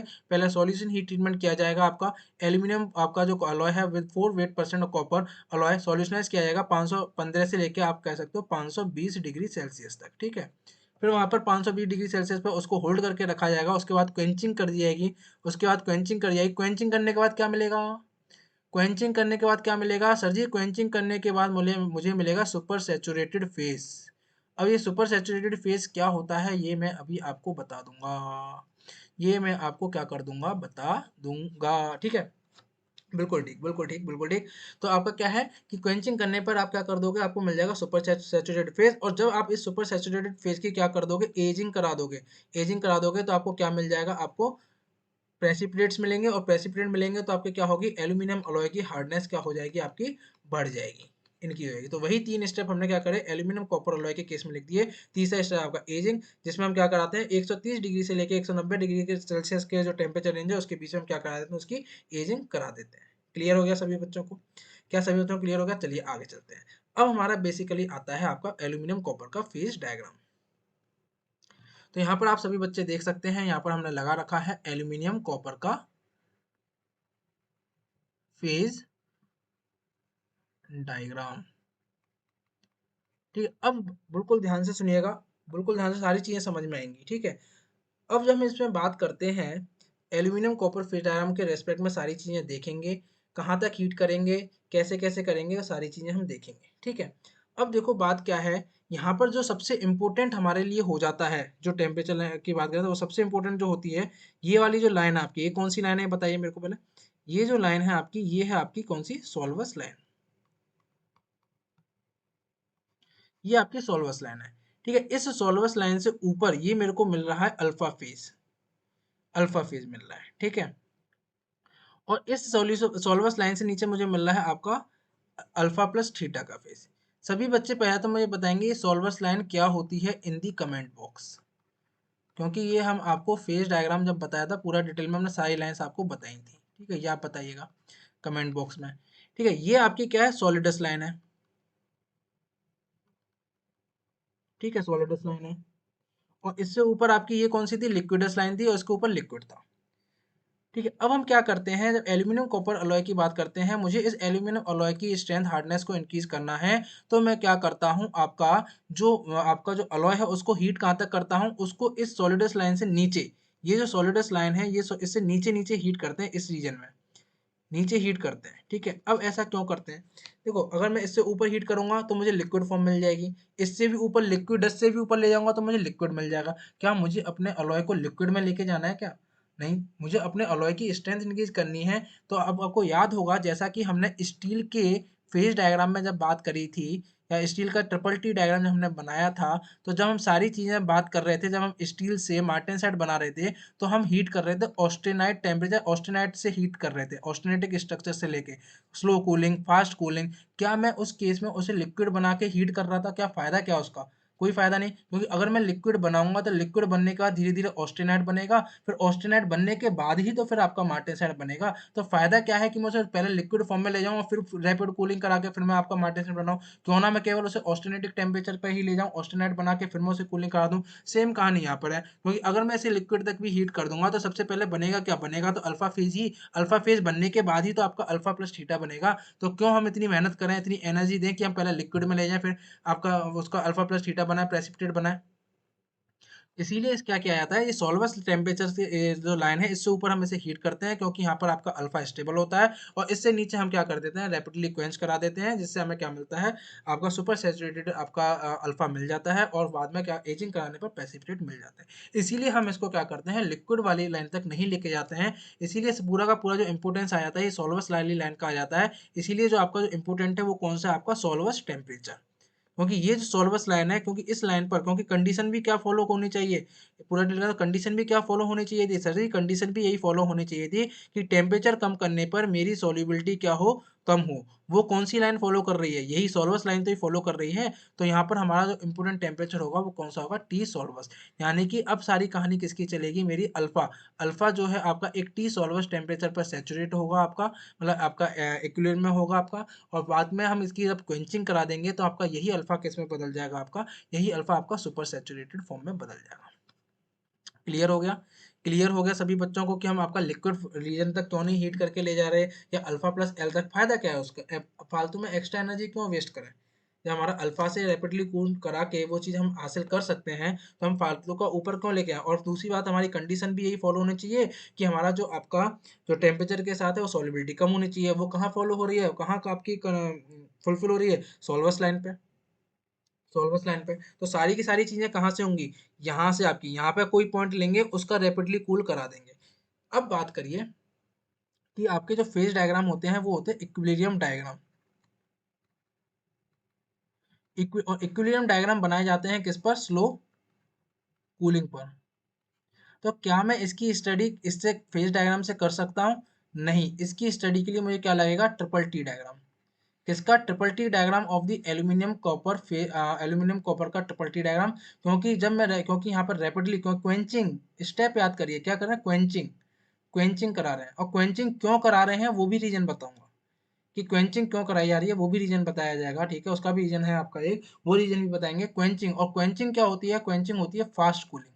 और ये फास्ट कूलिंग वाले केस किस पे देखे जाते हैं, ट्रिपल टी डायग्राम या आपका कंटिन्यूस कूलिंग कर्व जो होते हैं आपके, उनकी हेल्प से इनको स्टडी किया जाता है। तो आगे हम क्या देखने वाले हैं, आपका कॉपर, एल्यूमिनियम कॉपर का ट्रिपल टी डायग्राम। ये आपका फेज डायग्राम था जो कि इक्विलिब्रियम डायग्राम है। इसके बाद हम बात करेंगे आपके ट्रिपल टी डायग्राम की। ठीक है, अब बात कर लेते हैं कि बेसिकली क्वेंचिंग क्यों कराई जा रही है।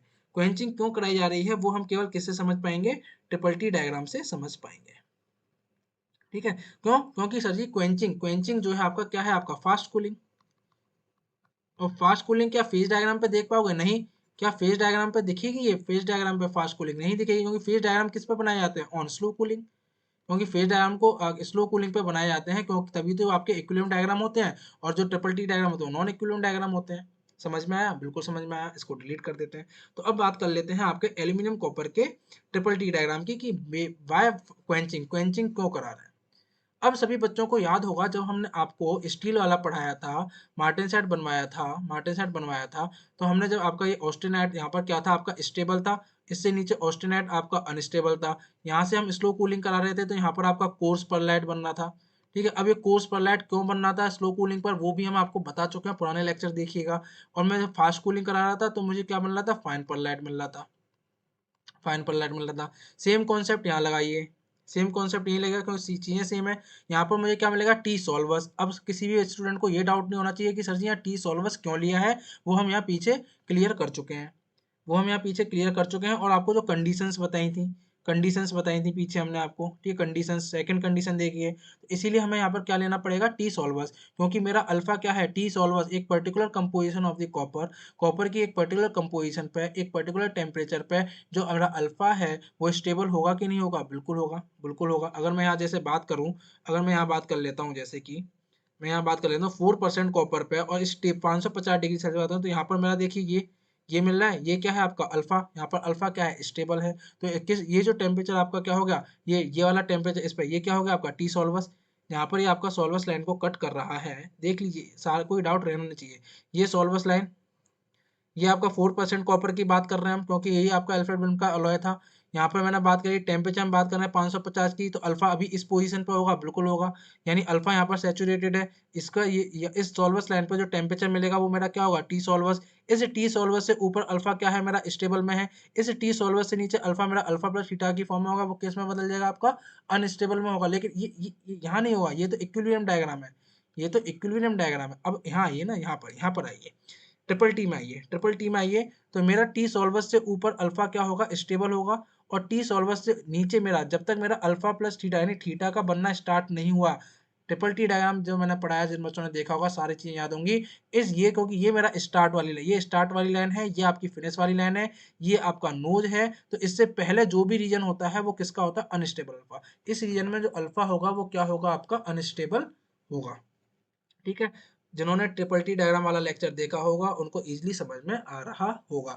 तो मैं रिक्वेस्ट करूंगा उन बच्चों से जिन्होंने नहीं देखा है, वो ट्रिपल टी फेज डायग्राम वाले लेक्चर्स पहले देखें, उसके बाद यहाँ पर समझें, आपको सारी चीज़ें क्लियर हो जाएंगी, ठीक है। तो हम क्वेंचिंग क्यों कर रहे हैं वो बता रहे थे। अब दूसरी बात क्या था कि हमने आपको बता दिया कि क्वेंचिंग करने के बाद यहाँ पर जो अल्फा की जो आपका वो सिचुएशन होगी वो कौन सी मिलेगी, वो आपको सुपर सेचुरेटेड अल्फा मिलेगा।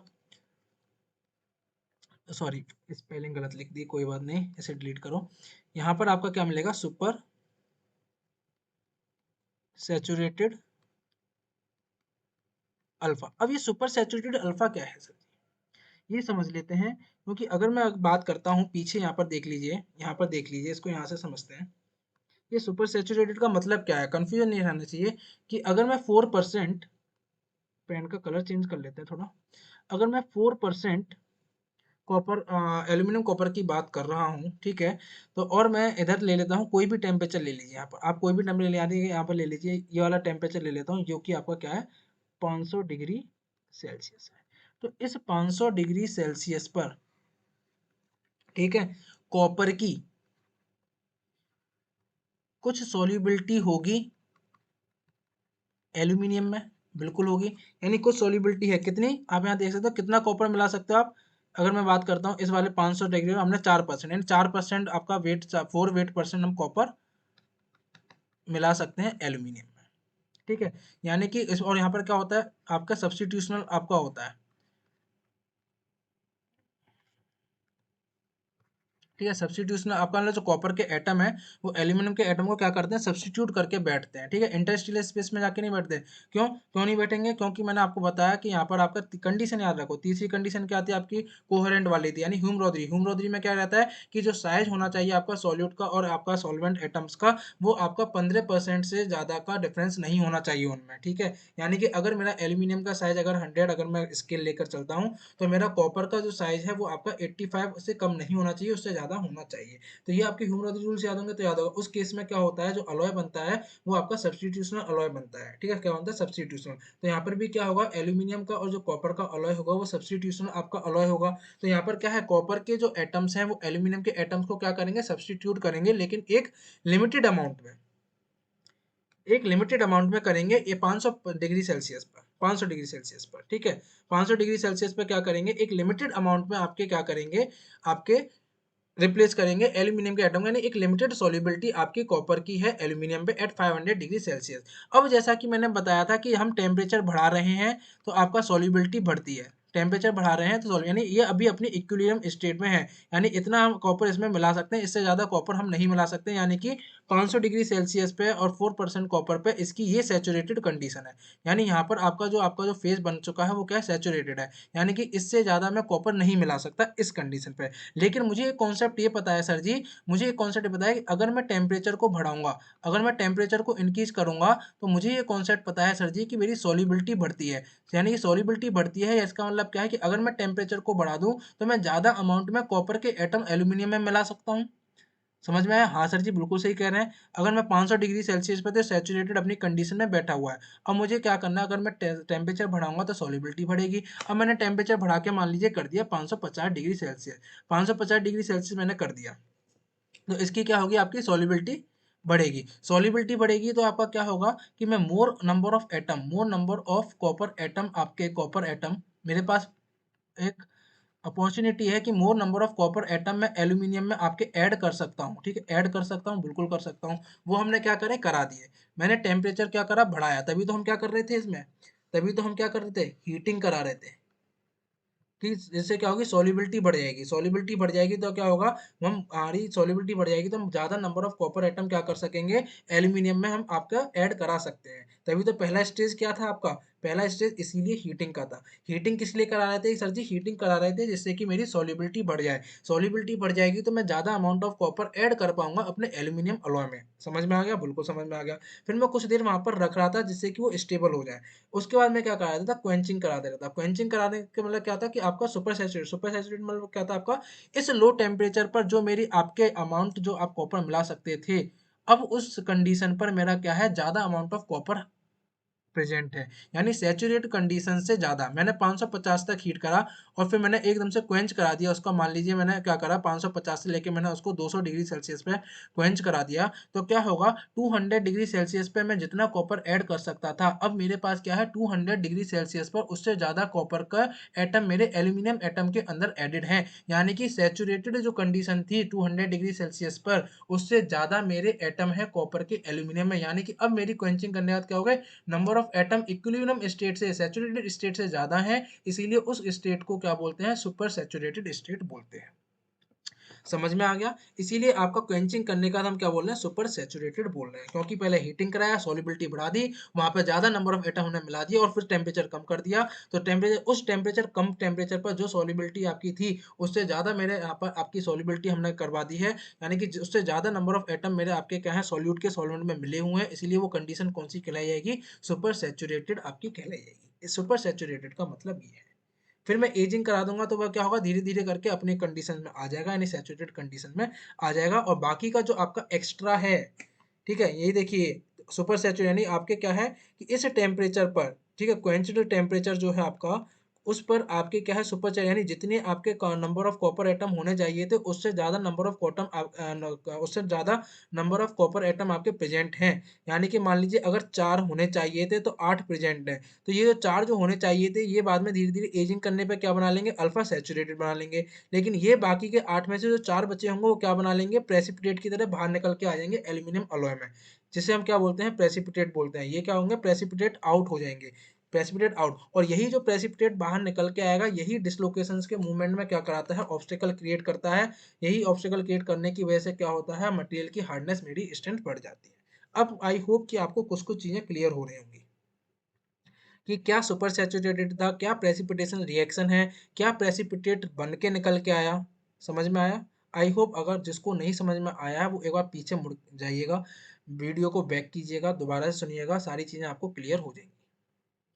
ठीक है, तो इस तरीके से आपका प्रेसिपिटेट बन के आया, क्योंकि वो प्रेसिपिटेट आउट हो जाता है, इसीलिए इसको हमने क्या बोला था, प्रेसिपिटेशन हार्डनिंग बोला था। अब आप सभी बच्चों को समझ में आ गया कि आपका सुपर सैचुरेटेड अल्फा क्या है, इस कंडीशन में मुझे क्या मिलेगा, सुपर सैचुरेटेड अल्फा मिल जाएगा इस कंडीशन। फिर मैंने क्या करा दी, एजिंग करा दी, एजिंग करा दी, एजिंग करा दी, एजिंग करा दी, तो मुझे क्या मिलेगा, यहाँ पर आपका फाइन प्रेसिपिटेट मिलेगा। स्लो कूलिंग कराऊंगा तो कोर्स प्रेसिपिटेट मिलेगा। कोर्स मतलब बड़े बड़े, फाइन मतलब छोटे छोटे लेकिन बहुत ज्यादा। इसका कॉन्सेप्ट मैं पूरा आपको बता चुका हूँ, ट्रिपल टी डायग्राम में जाके देखिएगा। अब हमारा क्वेश्चन चल रहा था कि क्वेंचिंग क्यों कर रहे हैं, क्योंकि क्वेंचिंग इसलिए कर रहे हैं क्योंकि मुझे ये मिलेगा तो आपका अल्फा सैचुरेटेड मिलेगा और बाकी का बचा हुआ प्रेसिपिटेट आउट हो जाएगा। दूसरी कंडीशन मुझे क्या है, फाइन प्रेसिपिटेट, जो प्रेसिपिटेट बन के निकलेगा मेरा वो कैसा होगा, फाइन होगा। फाइन मतलब क्या है कि नंबर ऑफ प्रेसिपिटेट ज्यादा होंगे लेकिन उनका साइज छोटा होगा। और मेरा क्या है, प्रेस यही थोड़ा कॉन्सेप्ट यूज करिए, कॉमन सेंस। और यही प्रेसिपिटेट क्या करते थे, नंबर ऑफ, मतलब ये ऑब्स्टिकल्स की तरह काम करते थे। अगर मेरे नंबर ऑफ प्रेसिपिटेट ज्यादा तो नंबर ऑफ ऑब्स्टिकल्स ज्यादा, नंबर ऑफ ऑब्स्टिकल्स ज्यादा तो मेरे डिसलोकेशन के मूवमेंट में दिक्कतें ज्यादा, और जब उनके मूवमेंट में दिक्कतें ज्यादा तो मटेरियल की हार्डनेस ज्यादा, स्ट्रेंथ ज्यादा। समझ में आया। कोर्स में क्या था, कोर्स में क्या थे आपके, कोर्स प्रेसिपिटेट का मतलब क्या है कि प्रेसिपिटेट बड़े बड़े तो होंगे लेकिन कम होंगे। प्रेसिपिटेट कम यानी कि आपके ऑब्स्टिकल्स कम, डिसलोकेशन के मूवमेंट में बाधाएं कम, बाधाएं कम तो हार्डनेस भी उतनी नहीं मिलेगी, कम मिलेगी, स्ट्रेंथ भी कम मिलेगी। इसीलिए क्वेंचिंग जरूरी है। क्यों जरूरी है, क्योंकि क्वेंचिंग करने पर मुझे जो प्रेसिपिटेट मिलेगा वो फाइन प्रेसिपिटेट मिलेगा। क्या समझ में आया सभी बच्चों को? आई होप मजा आ गया होगा यार, इतना बढ़िया कॉन्सेप्ट चल रहा है, बहुत मजा आ रहा है, इंटरेस्ट आ रहा है।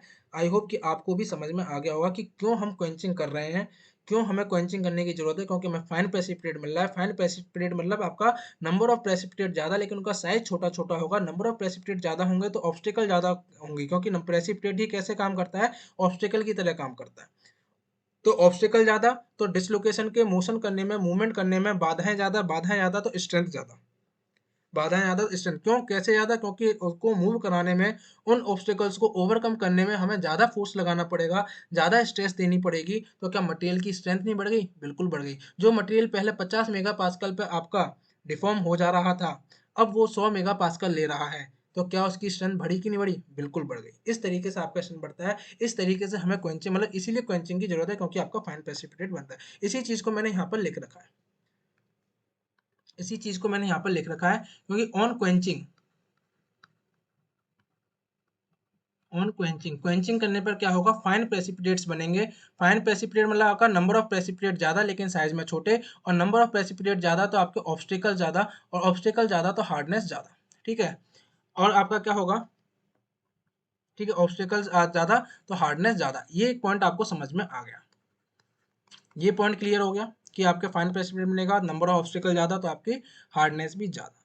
लेकिन एक्चुअली में क्या था, जब एक्चुअली में देखा गया, जब एल्फ्रेड विल्म काम कर रहे थे अपनी लेबोरेटरी में, तो एल्फ्रेड विल्म में क्या देखा कि चलो भैया ठीक है, मेरे नंबर ऑफ प्रेसिपिटेट ज्यादा बन रहे हैं तो मेरी क्या है, आपकी हार्डनेस बढ़ रही है। ठीक है, नंबर ऑफ प्रेसिपिटेट ज्यादा, आपकी हार्डनेस बढ़नी चाहिए। उन्होंने देखा कि हार्डनेस क्या होती है, एक पीक वैल्यू पर तो पहुंचती है, पीक यानी कि मैक्सिमम वैल्यू तक पहुंचती है, उसके बाद वो डिक्रीज करने लग जाती है।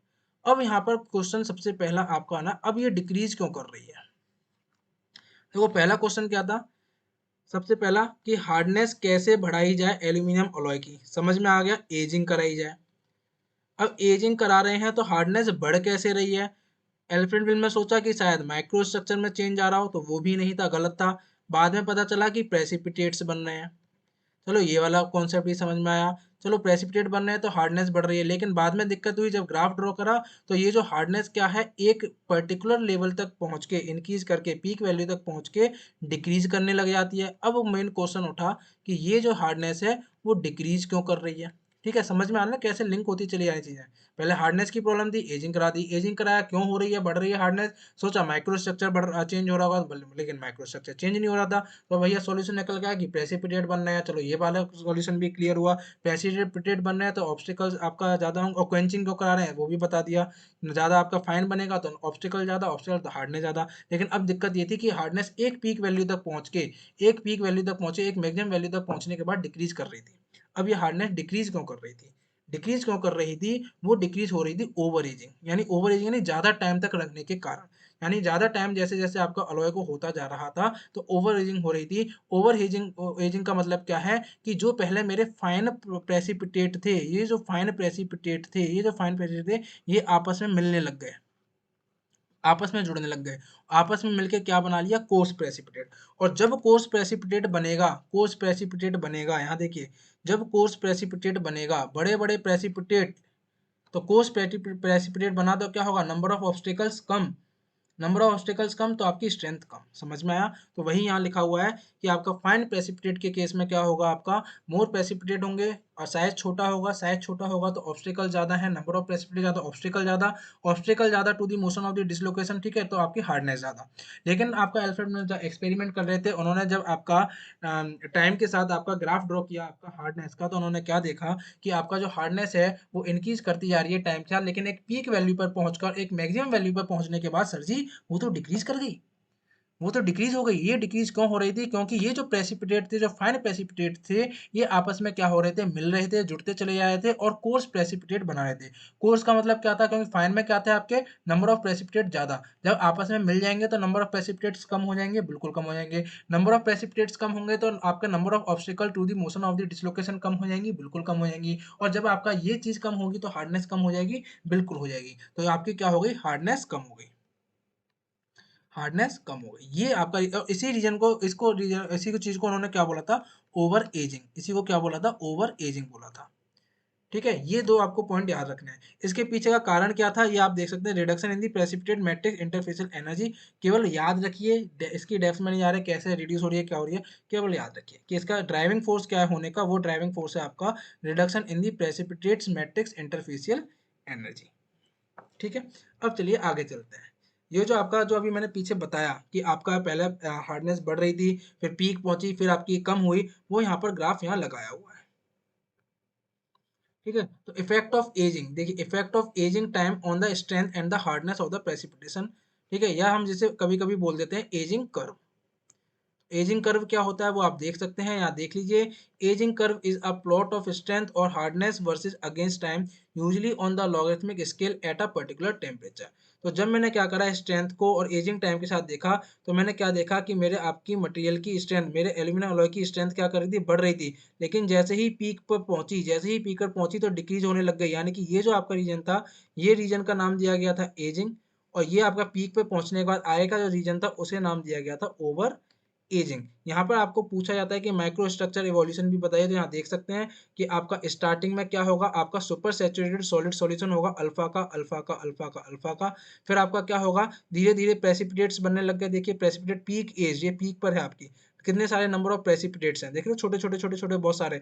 बाद में क्या हुए, आपके जुड़ने लग गए आपस में, तो देखिए यहाँ पर आपके क्या हो गए, कोर्स में बड़े बड़े प्रेसिपिटेट होने लग गए, बड़े बड़े प्रेसिपिटेट हैं यानी कि छोटे छोटे हैं, तो आपकी क्या हो रही है, आपकी कोर्सनिंग हो रही है, यानी कि आपकी नंबर ऑफ ऑब्स्टिकल्स कम, नंबर ऑफ ऑब्स्टिकल्स कम हो जाएंगी तो आपका क्या होगा, हार्डनेस डिक्रीज हो जाएगी। और धीरे धीरे एजिंग करेंगे, एजिंग वाला एरो यहाँ लगा हुआ है, ये वाला जो डायग्राम एजिंग के दौरान का है, जब आपके क्या फाइन प्रेसिपिटेट्स बनना स्टार्ट हो रहा है। समझ रहे हैं, बिल्कुल क्लियर हो गया। क्या सभी बच्चों को एजिंग कर्व समझ में आ गया? पहले मुझे इतना बता दीजिए, पहले सभी बच्चे मुझे इतना बता दीजिए, क्या आप सभी को एजिंग कर्व समझ में आ गया कि एजिंग कर्व क्या है? ठीक है, और कैसे कैसे मेरा एजिंग टाइम का हार्डनेस पर या उसकी स्ट्रेंथ पर आपका फर्क पड़ेगा। इंक्रीज होगी, पीक वैल्यू पर पहुंचेगी, फिर डिक्रीज होने लग जाएगी। इंक्रीज क्यों हो रही थी वो रीजन भी आप सभी बच्चों को अब पता है, पीक पर पहुंच गई वो भी पता है, और फिर बाद में ओवर एजिंग करने का डिक्रीज क्यों हो रही थी वो भी पता है। इस एजिंग कर्व की कुछ स्टेजेस होती हैं। ठीक है, ये एजिंग कर्व हमने आपको शॉर्ट में बता दिया कि एजिंग कर्व ऐसा होता है। इस एजिंग कर्व की कुछ स्टेजेस होती हैं, जो एक्चुअल में देखा जाता है वो ऐसा होता है एजिंग कर्व। ठीक है, अगर मैं बात करता हूँ एक्चुअल में, तो एक्चुअल में एजिंग कर्व आपका ऐसा होता है। इसकी कुछ स्टेजेस होती हैं जहाँ पर आपके कुछ जोन्स देखने को मिलते हैं। थीटा डैश आता है, थीटा डबल डैश आता है और थीटा आता है।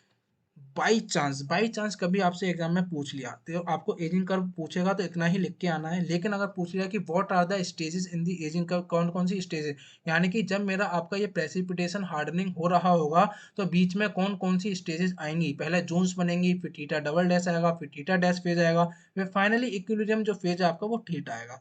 तो कभी अगर बाई चांस आपसे एग्जाम में या किसी भी ऑब्जेक्टिव एग्जाम में, कॉम्पिटिटिव एग्जाम में या कॉलेज के एग्जाम में, यूनिवर्सिटी एग्जाम में आपसे पूछ लिया जाता है कि what are the various stages between the आपका, जो आपका सुपर सैचुरेटेड जो आपका सॉलिड फेज है टू द आपका इक्विलिब्रियम थीटा फेज, उनके बीच में क्या आपके डिफरेंट स्टेजेस हैं, तो आपको पता होना चाहिए। यानी कि अगर मैं एजिंग कर्व की बात करता हूं तो उसमें क्या क्या डिफरेंट बीच में आपके अलग अलग फेजेस निकल के आते हैं, तो उनको हमें डेप्थ में नहीं जाना, केवल छोटा छोटा देख लेना है। ठीक है, वो हम अभी आपको बताएंगे।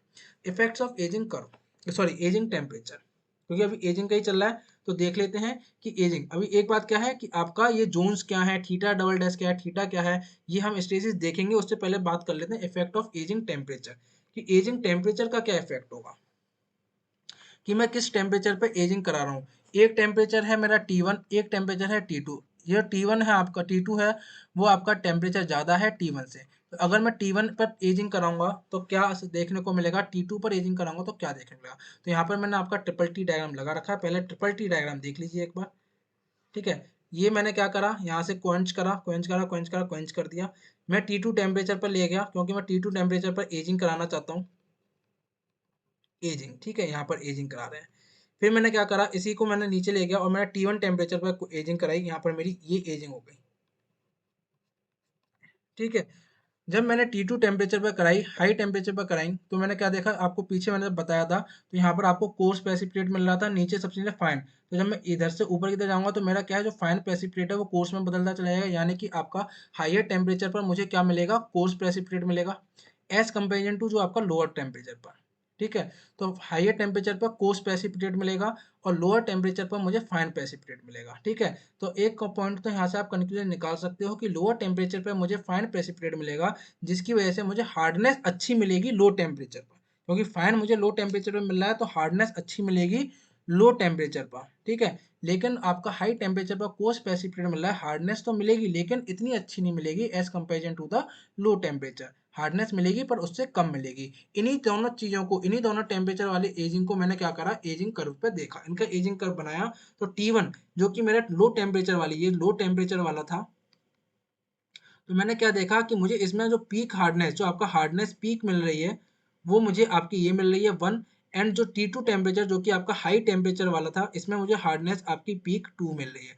तो यहाँ पर देखा गया कि जो आपकी हार्डनेस है at the higher temperature is lower than the hardness at the lower temperature, पहली बात। दूसरी बात ये देखने को मिला कि ठीक है, मुझे हाइयर जो आपकी जो हार्डनेस है आपकी हाइयर टेम्परेचर पर वो कम मिल रही है, लेकिन मुझे जल्दी मिल जा रही है। टाइम देख लीजिए, टाइम और पीक जो हार्डनेस मिल रही है वो मुझे कम टाइम पे मिल जा रही है, और मुझे लो टेम्परेचर पे जो मैं हार्डनेस पीक मतलब हार्डनेस ज़्यादा मिल रही है उसमें टाइम ज़्यादा लग रहा है। ठीक है, तो ये दो चीज़ आप यहाँ से बता सकते हो कि आपका इफेक्ट ऑफ एजिंग टेम्परेचर क्या है। कि इफेक्ट ऑफ एजिंग टेम्परेचर ये है कि अगर मैं लो टेम्परेचर पर आपकी एजिंग कराता हूँ तो मुझे फाइन प्रेसिपिटेट मिलेंगे, मुझे हार्डनेस अच्छी मिलेगी लेकिन कुछ समय बाद, थोड़ी देर से मिलेगी लेकिन हार्डनेस अच्छी मिलेगी, ज़्यादा मिलेगी। और अगर मैं हाई टेम्परेचर पर कराता हूँ तो लो टेम्परेचर के कंपेरिजन में मुझे हार्डनेस कम मिलेगी लेकिन पहले मिल जाएगी, कम समय में मिल जाएगी। ये आपका क्या है, एजिंग टेम्परेचर का इफेक्ट है। क्या सभी बच्चों को क्लियर हो गया? बिल्कुल क्लियर हो गया। अब मैंने जो आपको बताया था स्टेजेस, जो आपकी हार्डनिंग सॉरी एजिंग में जो आपकी स्टेजेस थी, क्या क्या होती हैं, इंटरमीडिएट, ठीक है, ये ऑप्शनल कह सकते हो, आपको पता है तो अच्छी बात है, पता होना चाहिए वो भी अच्छी बात है, नहीं आप याद रख पाए तो भी अच्छा, लेकिन हाँ ये एक एक्स्ट्रा नॉलेज की तरह समझ लीजिए कि आपको इनकी डेप्थ में हमें नहीं जाना है, केवल क्या क्या स्टेजेस होती हैं उनके केवल नाम पता होने चाहिए। ठीक है, जो मैंने एजिंग कर्व अभी आपको दिखाया था इस तरीके से जो आपका गया था, तो यहाँ पर हमने देखा था जोन्स लिख रहा था, थीटा डबल डैश, फिर थीटा डैश फिर थीटा। तो यही आपके क्या है, एजिंग कर्व की स्टेजेस हैं, एक बार उनको देख लीजिए। तो different stages of the precipitation, ठीक है, प्रेसिपिटेशन की क्या क्या स्टेजेस होती हैं, इसको आप अपने नोट्स में लिख सकते हो।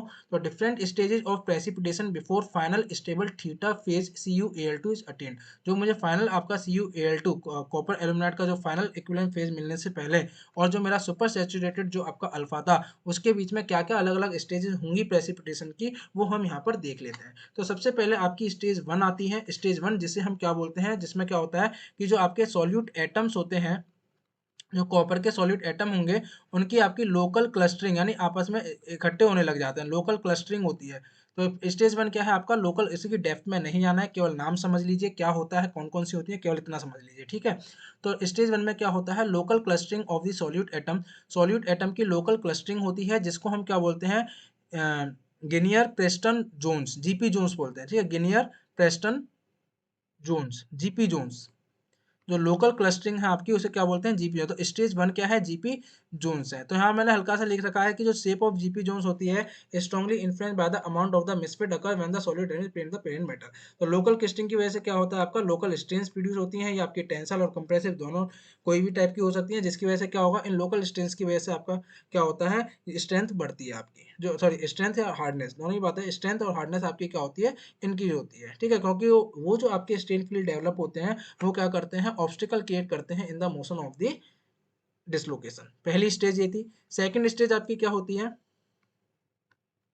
सेकंड स्टेज आपकी होती है ordering of the large clumps. ठीक है, जो आपके पहले क्या थे, पहले आपके लोकल लोकल क्लस्टरिंग हो रही थी, सॉल्यूट एटम्स की, ठीक है, जीपी जोन्स, फिर इनकी क्या होती है, ऑर्डरिंग होने लग जाती है, एक ऑर्डर में आपके प्लेस होने लग जाते हैं, ठीक है। जैसे जैसे हम एजिंग करते चले जाते हैं तो ये आपके ऑर्डर एक उसमें अरेंज होते चले जाते हैं, जिसको हम क्या बोलते हैं, जीपी टू जोन बोलते हैं, या आप कह सकते हो थीटा डबल डैश फेज बोलते हैं, ठीक है। इसके बाद आपकी स्टेज 3 आती है, जिसमें आपका क्या बनता है, थीटा डैश बनता है आपका प्रेसिपिटेट, जो आपके CuAl2 की क्या होती हैं, आपकी प्लेटलेट्स बनने लग जाती हैं, जो कि क्या करती हैं, स्ट्रेन फील्ड को और इंक्रीज करा देती हैं और आपकी हार्डनेस बढ़ जाती है, और इसी रीजन में आपको जो मिलती है, यहीं पर हमें क्या मिल जाती है, पीक हार्डनेस मिल जाती है, समझे। यानी पीक हार्डनेस के केस में जो मेरे पास जो आपका फेज होगा वो थीटा डैश फेज होगा, जो CuAl2 है वो in the form of the platelets की फॉर्म में आपका होगा। इसके बाद आपकी क्या ओवर एजिंग कराओगे और कराओगे तो आपके बाद में क्या मिल जाएगा, आपको थीटा का स्टेबल फेज और इक्विलिब्रियम फेज आपका मिल जाएगा। ये 4 स्टेज हैं आपके छोटी मोटी, वो आपको बस याद रखनी है। और क्या होगा, जब ओवर एजिंग कराएंगे तो हार्डनेस क्या हो जाएगी, कम हो जाएगी। तो इस केस में क्या हो जाएगी, हार्डनेस कम होगी, यहाँ पर पीक हार्डनेस मिलेगी। तो यहीं पर ये मैंने आपका नोट करके एक पॉइंट लिख रखा था, ठीक है। आई होप यहाँ पर रह गया, कोई बात नहीं, आप लिख लीजिएगा कि स्टेज 4 में जो आपको हार्डनेस मिलेगी वो आपकी क्या होगी, स्टेज 3 के कंपैरिजन में कम होगी, ठीक है। समझ में आ गया। बेसिक बेसिक स्टेज, ज़्यादा डेप्थ में नहीं जाना, केवल मैंने यहाँ पर आपको बता दिया है, एक आइडिया दे दिया है कि क्या क्या आपकी बेसिकली स्टेजेस होती हैं। जब मेरा आपका सुपर सैचुरेटेड अल्फा फेज से लेके जो मेरा आपका फाइनल इक्विलिब्रियम थीटा फेज के बीच में जो मेरा एजिंग कर्व है, उसमें क्या क्या डिफरेंट स्टेजेस होती हैं, एक आपको आइडिया होना चाहिए। क्लियर हो गया सभी बच्चों को, क्लियर हो गया। तो वो यहाँ पर हमने एक डायग्राम लगा रखा है, जो कि आप देख सकते हैं, ठीक है। सुपर सैचुरेटेड है आपका alpha, GP zones, theta dash और आपका थीटा, ये आपका यहाँ पर लगा दिया। यहाँ पर आप देख सकते हैं ए बी सी, यहाँ पर आपका क्या है, देखिए ये आपके एटम, कॉपर का एटम, फिर इनकी क्या होगी, आपकी लोकल क्लस्टरिंग हो जाएगी, जो कि क्या बनेंगे, आप धीरे धीरे पास में आने लग जाएंगे, जिसे क्या बोलेंगे, GP1 जोन बोलेंगे, जीपी जोन्स बोलते हैं, गिनियर प्रेस्टन जोन्स बोलते हैं। फिर क्या हो जाएगी, इनकी ऑर्डरिंग होने लग जाएगी, ठीक है, ऑर्डरिंग होने लग जाएगी, ये देखिए ऑर्डरिंग होने लग गई, यहाँ स्टेन फील्ड्स क्रिएट हो जाएंगे, इनकी जो होंगे, फाइनली आपका क्या बन जाएगा, थीटा जो आपका इक्विलिब्रियम फेज है वो आपका इस तरीके से बन जाएगा। क्या सभी बच्चों को क्लियर हो गया, आई होप सभी बच्चों को ये क्लियर हो गया होगा। सभी बच्चे बताएं यहाँ तक मजा आया कि नहीं आया, सभी बच्चे फटाफट बताएं यहाँ तक मजा आया कि नहीं आया, यहाँ तक सारी चीजें क्लियर हुई कि नहीं हुई। जी सर, हमें एकदम सारी चीजें क्लियर हो चुकी हैं। अब बताइए आगे क्या है सर जी। आगे यहाँ पर देख लीजिए डायग्राम, ठीक, आगे अभी बताऊंगा कि जो आपका प्रेसिपिटेट की वजह से कैसे आपकी दो आपकी थ्योरी है उसकी, कि हार्डनेस कैसे इंक्रीज हो रही है। ये तो हमने पता है कि प्रेसिपिटेट की वजह से आपकी ऑब्स्टिकल्स बढ़ेंगे, लेकिन ऑब्स्टिकल्स कैसे क्रिएट हो रहे हैं, ठीक है, वो हम बात करेंगे। उसकी दो थ्योरी है वो हम बता देंगे, ठीक है, ओरोवन मैकेनिज्म बोलते हैं। उसके बाद लेक्चर कंप्लीट। तो यहाँ पर आपका एक डायग्राम लगा रखा है, पहला का सुपर सैचुरेटेड, फिर प्रेसिपिटेशन जोन, फिर जो अभी हमने आपको स्टेजेस बताए उनका हमने एक आपका डायग्राम लगा रखा है, जिससे आपको क्लियर हो जाए। एक बार देख लीजिए, आपको सारी चीजें समझ में आ जाएंगी। हाँ देखो यहाँ पर लगाया हमने, ये लिख रखा है, ये लिख रखा है note, hardness at the stage 4, stage 4 पर जो हार्डनेस है वो लोअर होती है एट द स्टेज थर्ड पर, ठीक है।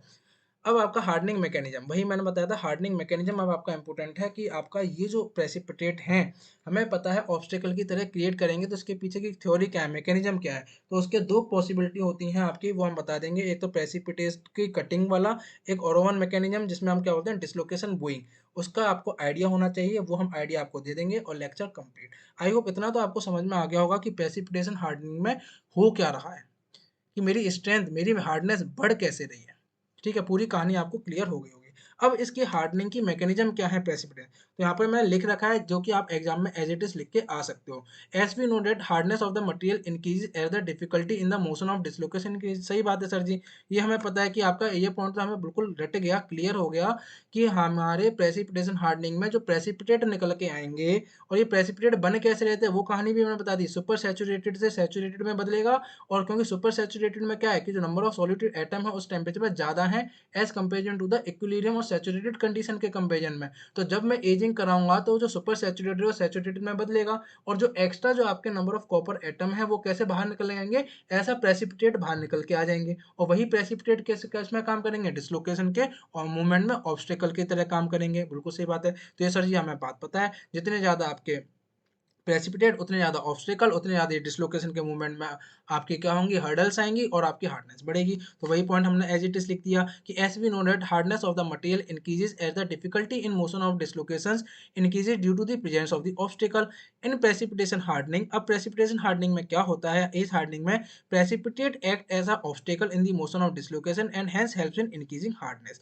अब इसकी क्या होती हैं, दो पॉसिबिलिटीज होती हैं, इसकी दो पॉसिबिलिटीज होती हैं जो कि यही इंपॉर्टेंट है, जो हमें थोड़ी थोड़ी समझनी है आपके एग्जाम पॉइंट ऑफ व्यू से। तो क्या होता है, या तो जो आपकी डिसलोकेशन है must cut through the precipitate particles in its path, जिसे हम क्या बोलते हैं, प्रेसिपिटेट कटिंग बोलते हैं।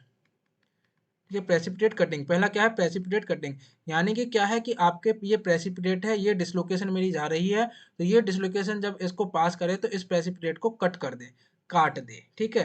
पहला पार्ट कब काट पाएगी वो भी देखेंगे, जब उसका प्रेसिपिटेट का साइज छोटा होगा, ठीक है, एक आपका लिमिटेड साइज का होगा, जिसको कि आपका क्या है, जो आपकी डिसलोकेशन कट कर पाएगी। अगर नहीं कट कर पाएगी, अगर, ठीक है, पहला केस क्या, कट कर दे, अगर ये डिसलोकेशन इस प्रेसिपिटेट पार्टिकल को कट नहीं कर पा रही है, क्यों क्यों क्यों क्यों क्यों क्यों क्योंकि आपका जो प्रेसिपिटेट का जो पार्टिकल का जो साइज है वो ज़्यादा है, इतनी पावर नहीं है डिसलोकेशन के पास कि वो उसको कट कर पाए, तो उस केस में क्या होता है, इसके चारों ओर से होके निकल जाती है और उसको कवर भी कर लेती है, ठीक है, उसी को क्या बोलते हैं, डिसलोकेशन।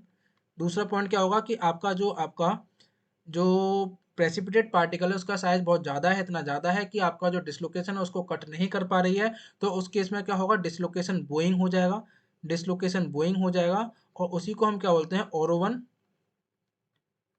ओरोवन मैकेनिज्म बोलते हैं, जिसमें क्या होता है कि प्रेसिपिटेट के और चारों ओर पास क्या होता है, आपका डिसलोकेशन एक लूप बना लेती है, डिसलोकेशन एक क्या करती है, लूप बना लेती है। जितने ज़्यादा लूप आपके क्या होगा, फिर डिसलोकेशन निकले, फिर एक लूप बन जाएगा, फिर डिसलोकेशन, जितने ज़्यादा लूप बनते चले जाएंगे, यहाँ आपका साइज बढ़ता चला जाएगा, उतनी ज़्यादा प्रॉब्लम, उतनी ज़्यादा स्ट्रेंथ में इंक्रीजमेंट, ठीक है। तो यही क्या है आपका, ये एज इट इज आपको लिखना है। अगर आपसे पूछा जाता है कि कैसे आपकी हार्डनेस इंक्रीज हो रही है, हार्डनिंग मैकेनिज्म क्या है in the precipitation hardening, how the hardness increase, तो आपको यही दो चीज़ें लिखनी है। पहले या तो आपका जो आपकी जो डिसलोकेशन है वो क्या करेगी, आपके प्रेसिपिटेट पार्टिकल को कट करके चली जाएगी, क्योंकि उसका साइज इतना छोटा है प्रेसिपिटेट पार्टिकल का, और डिसलोकेशन के पास इतनी एनर्जी है कि वो उसको कट करके चली जाएगी। अगर उसका प्रेसिपिटेट का पार्टिकल का साइज ज़्यादा है, डिसलोकेशन के पास इतनी एनर्जी नहीं है कि उसे कट करके जा पाए, तो क्या हो जाता है, डिसलोकेशन बोइंग हो जाती है, जो कि ओरोवन ने मैकेनिज्म बताया था, इसलिए ओरोवन मैकेनिज्म भी बोलते हैं। दोनों ही केस में क्या होगा, देखिए हमने लिख रखा है यहाँ पर, हमने यहाँ लिख रखा है, दोनों ही केस में क्या होगा, in both the cases the increase stress is needed, हमें आपका एक्स्ट्रा फोर्स लगाना पड़ेगा उस डिसलोकेशन को, उस प्रेसिपिटेट पार्टिकल को ओवरकम कराने में हमें एक्स्ट्रा फोर्स लगाना पड़ेगा, एक्स्ट्रा एनर्जी देनी पड़ेगी, एक्स्ट्रा स्ट्रेस लगानी पड़ेगी, जिसकी वजह से क्या हो गया, एक्स्ट्रा स्ट्रेस लगा रहे हैं, फोर्स लगा रहे हैं, एनर्जी दे रहे हैं, तो क्या होगा, आपकी हार्डनेस बढ़ गई, बिल्कुल बढ़ गई। दोनों ही केस में हमें क्या करना पड़ेगा, एक्स्ट्रा फोर्स लगाना पड़ेगा। इसका मतलब क्या है कि आपकी मटेरियल की हार्डनेस बढ़ गई। अब ये डिसलोकेशन में आपका ये प्रेसिपिटेट कटिंग और ये आपका डिसलोकेशन बोइंग क्या है उसको एक बार देख लेते हैं। तो पहला जो आपकी पॉसिबिलिटी है, पहली जो पॉसिबिलिटी है वो है आपकी किसकी, प्रेसिपिटेट कटिंग की। केवल समझना है, ज़्यादा कुछ लिखना नहीं है, ठीक है। प्रेसिपिटेट कटिंग पहली पॉसिबिलिटी। तो यहाँ पर हमने ये जो आपको यहाँ दिख रहा है, ये आपका इसका एलिवेशन व्यू है, यानी फ्रंट से देख रहे हैं, ये आपका नीचे वाला प्लान व्यू है, यानी ये मेरी डिसलोकेशन है। डिसलोकेशन ऐसे क्या साइन, देखो डिसलोकेशन दो साइन बताए थे, ये कमेंट बॉक्स में लिख के बनाना कौन सी पॉजिटिव है कौन सी नेगेटिव है, ठीक है, तभी पता चलेगा आपने पुराने लेक्चर कितने देखे हैं, ठीक है, कौन सी पॉजिटिव कौन सी नेगेटिव, एक पॉजिटिव होती है एक नेगेटिव होती है, ठीक है। और इस तरीके से रिप्रेजेंट करते हैं डिसलोकेशन को। तो यहाँ पर मेरा क्या है, ये डिसलोकेशन है, ये प्रेसिपिटेट है, ये मेरा स्लिप प्लेन है। यहाँ पर आपको ऊपर से देख रहे हो, प्लान व्यू में क्या टॉप से देख रहे हो, तो ये एक पूरी लाइन की तरह दिखाई देगी, डिसलोकेशन लाइन होती है आपकी, पूरी लाइन की तरह दिखाई देगी, और ये आपका प्रेसिपिटेट सर्कल ही दिखाई देगा, बिल्कुल सही बात है, सर्कल ही दिखाई देगा, ठीक है। तो अब जब ये डिसलोकेशन पास करेगी तो आपका क्या होगा, क्योंकि इसका साइज इतना बड़ा नहीं है प्रेसिपिटेट का, इसका साइज नॉर्मल है, छोटा है इसके, और डिसलोकेशन पर इतनी एनर्जी है, ये इसको कट करके निकल जाएगी। और हमें पता है कि डिसलोकेशन में आपका क्या किसका कौन सा होता है, स्लिप का। स्लिप क्या होता है, आपका वन बर्जर वेक्टर के बराबर, जो हम उसको आपका जो स्लिप मतलब आपका सरकता है प्लेन, उसे हम स्लिप बोलते हैं। तो वन बर्जर वेक्टर के बराबर जब भी मेरी डिसलोकेशन पास होगी, तो कितना स्लिप करा देगी प्लेन को, वन बर्जर वेक्टर के बराबर स्लिप करा देगी। तो जब ये डिसलोकेशन इज आपकी प्रेसिपिटेट के से आपको कट करते हुए जाएगी, तो इस प्रेसिपिटेट को कितना स्लिप करा देगी, 1 बर्जर वेक्टर के बराबर स्लिप करा देगी। तो पहले क्या था कि आपका जो ऊपर से देखने पर मिल रहा था वो हमें ये देखने को मिल रहा था आपका प्रेसिपिटेट। जब ये आपका स्लिप हुआ तो ये आपके देखिए न्यू एरिया, ये आपके कुछ न्यू सरफेसेस आपके जनरेट हो गए, आपके यहाँ पर ये न्यू सरफेस जनरेट हो गए आपके। इन न्यू सरफेस को जनरेट करने में क्या होगी, कुछ एनर्जी आपकी लगेगी, कुछ एनर्जी मतलब कुछ फोर्स यानी कुछ स्ट्रेस, यानी कि आपकी हार्डनेस इंक्रीज हो गई। ये आपका कॉन्सेप्ट होता है प्रेसिपिटेट कटिंग का। यहाँ पर मैंने आपका बुक से लेके डायग्राम लगा दिया है, यहाँ पर आप देख सकते हैं कि आपका डिसलोकेशन, ये डिसलोकेशन है आपकी, और ये आपका प्रेसिपिटेट है, इसको कट करते हुए चली जाएगी। इस तरीके से आपका प्रेसिपिटेट कट हो जाएगा। यहाँ पर ये आपके नए सरफेस जनरेट हो जाएंगे। इन नए सरफेस जनरेट हो गए यानी कि न्यू सरफेस एनर्जी आपको, new surface energy, extra energy कहाँ से आएगी, जो आपको एक्स्ट्रा देनी पड़ेगी। जब ये न्यू सरफेस प्रोड्यूस हो रहा है, फॉर्म हो रहा है, तो उसके लिए, उसको प्रोड्यूस होने के लिए आपको एक एक्स्ट्रा एनर्जी देनी पड़ेगी, एक्स्ट्रा फोर्स देना पड़ेगा, यानी मटेरियल की आपकी हार्डनेस क्या हो गई, इंक्रीज हो गई। क्या समझ में आ गया प्रेसिपिटेट कटिंग में क्या है, बिल्कुल क्लियर हो गया। तो यहाँ पर आप देख सकते हैं कुछ मैंने पॉइंट्स यहाँ पर लिख दिया है, जो कि आप लिखना चाहें तो लिख सकते हैं। When the particles are small, जब पार्टिकल्स आपके क्या, पार्टिकल्स कौन से आपके, प्रेसिपिटेट पार्टिकल्स, ठीक है, ठीक है। When the precipitate particles are small soft, तो डिसलोकेशन क्या कर जाती है, उनको कट कर देती हैं, and deform the particles, particles को डिफॉर्म कर देते हैं। They are the 6 property of the particle, particle की ऐसी 6 प्रॉपर्टी होती हैं जो कि आपकी इस प्रेसिपिटेट कटिंग को आपको क्या करती हैं, अफेक्ट करती हैं। कौन कौन सी है, कोहेरेंसी, स्ट्रेंथ है, इनकी डेप्थ में हम नहीं जाएंगे, केवल नाम देख लीजिए, कहीं बाई चांस पूछा जाता है तो आप बता सकें। ऑलरेडी हम काफ़ी डेप्थ में चीज़ों को देख चुके हैं, इतना आपके लिए मोर देन सफिशिएंट है, ठीक है। तो इनके नाम कौन कौन सी चीज़ें हैं, आपकी कोहेरेंसी, स्ट्रेंथ है, स्टैकिंग फॉल्ट है, ऑर्डर स्ट्रक्चर है, मॉड्यूलस इफेक्ट है, इंटरफेसियल एनर्जी है, एंड लैटिस फ्रिक्शन स्ट्रेस है। तो ये आपके कुछ आपके प्रॉपर्टी है आपकी प्रेसिपिटेट पार्टिकल की, जो कि आपकी प्रेसिपिटेट कटिंग को अफेक्ट करती हैं। अब यहाँ पे देखिए क्या लिखा हुआ, when a particle is shear, जब पार्टिकल आपका शियर होगा, ये सारे पॉइंट इंपॉर्टेंट है, इतना ही लिखना है आपको एग्जाम में। When a particle is sheared by a dislocation, जब आपकी डिसलोकेशन पार्टिकल को काटती है, a step equal to the Burgers vector, यही मैंने आपको बताया था, इज प्रोड्यूस, बर्जर वेक्टर के बराबर आपका एक स्टेप प्रोड्यूस हो जाएगा, एक नए सरफेस आपके प्रोड्यूस हो जाएंगे at the particle matrix interface, and this process increase the surface area, surface area बढ़ा यानी न्यू सरफेस जनरेट हुए, जैसा कि मैंने पीछे दिखाया था, यहाँ देख लीजिए, ये न्यू सरफेसेस आपके जनरेट हो रहे हैं, ये न्यू सरफेस आपके जनरेट हो रहे हैं, ठीक है, ये न्यू सरफेस आपके जनरेट हो रहे हैं। तो new surface of the area आपका बढ़ जाएगा, so there is associated increase in the surface energy आपकी बढ़ेगी। और ये जो कि कहाँ से आपकी आएगी, एक्स्ट्रा एनर्जी हम सप्लाई करेंगे, हम सप्लाई जो कि आपकी एक्सटर्नली सप्लाई की जाएगी, यानी एक्स्ट्रा फोर्स दिया जाएगा, एक्स्ट्रा स्ट्रेस लगाई जाएंगी, तभी तो आपकी एक्सटर्नल जो एक्स्ट्रा एनर्जी है वो नए सरफेस एनर्जी, सरफेस एरियाज बनाने में यूज होगी।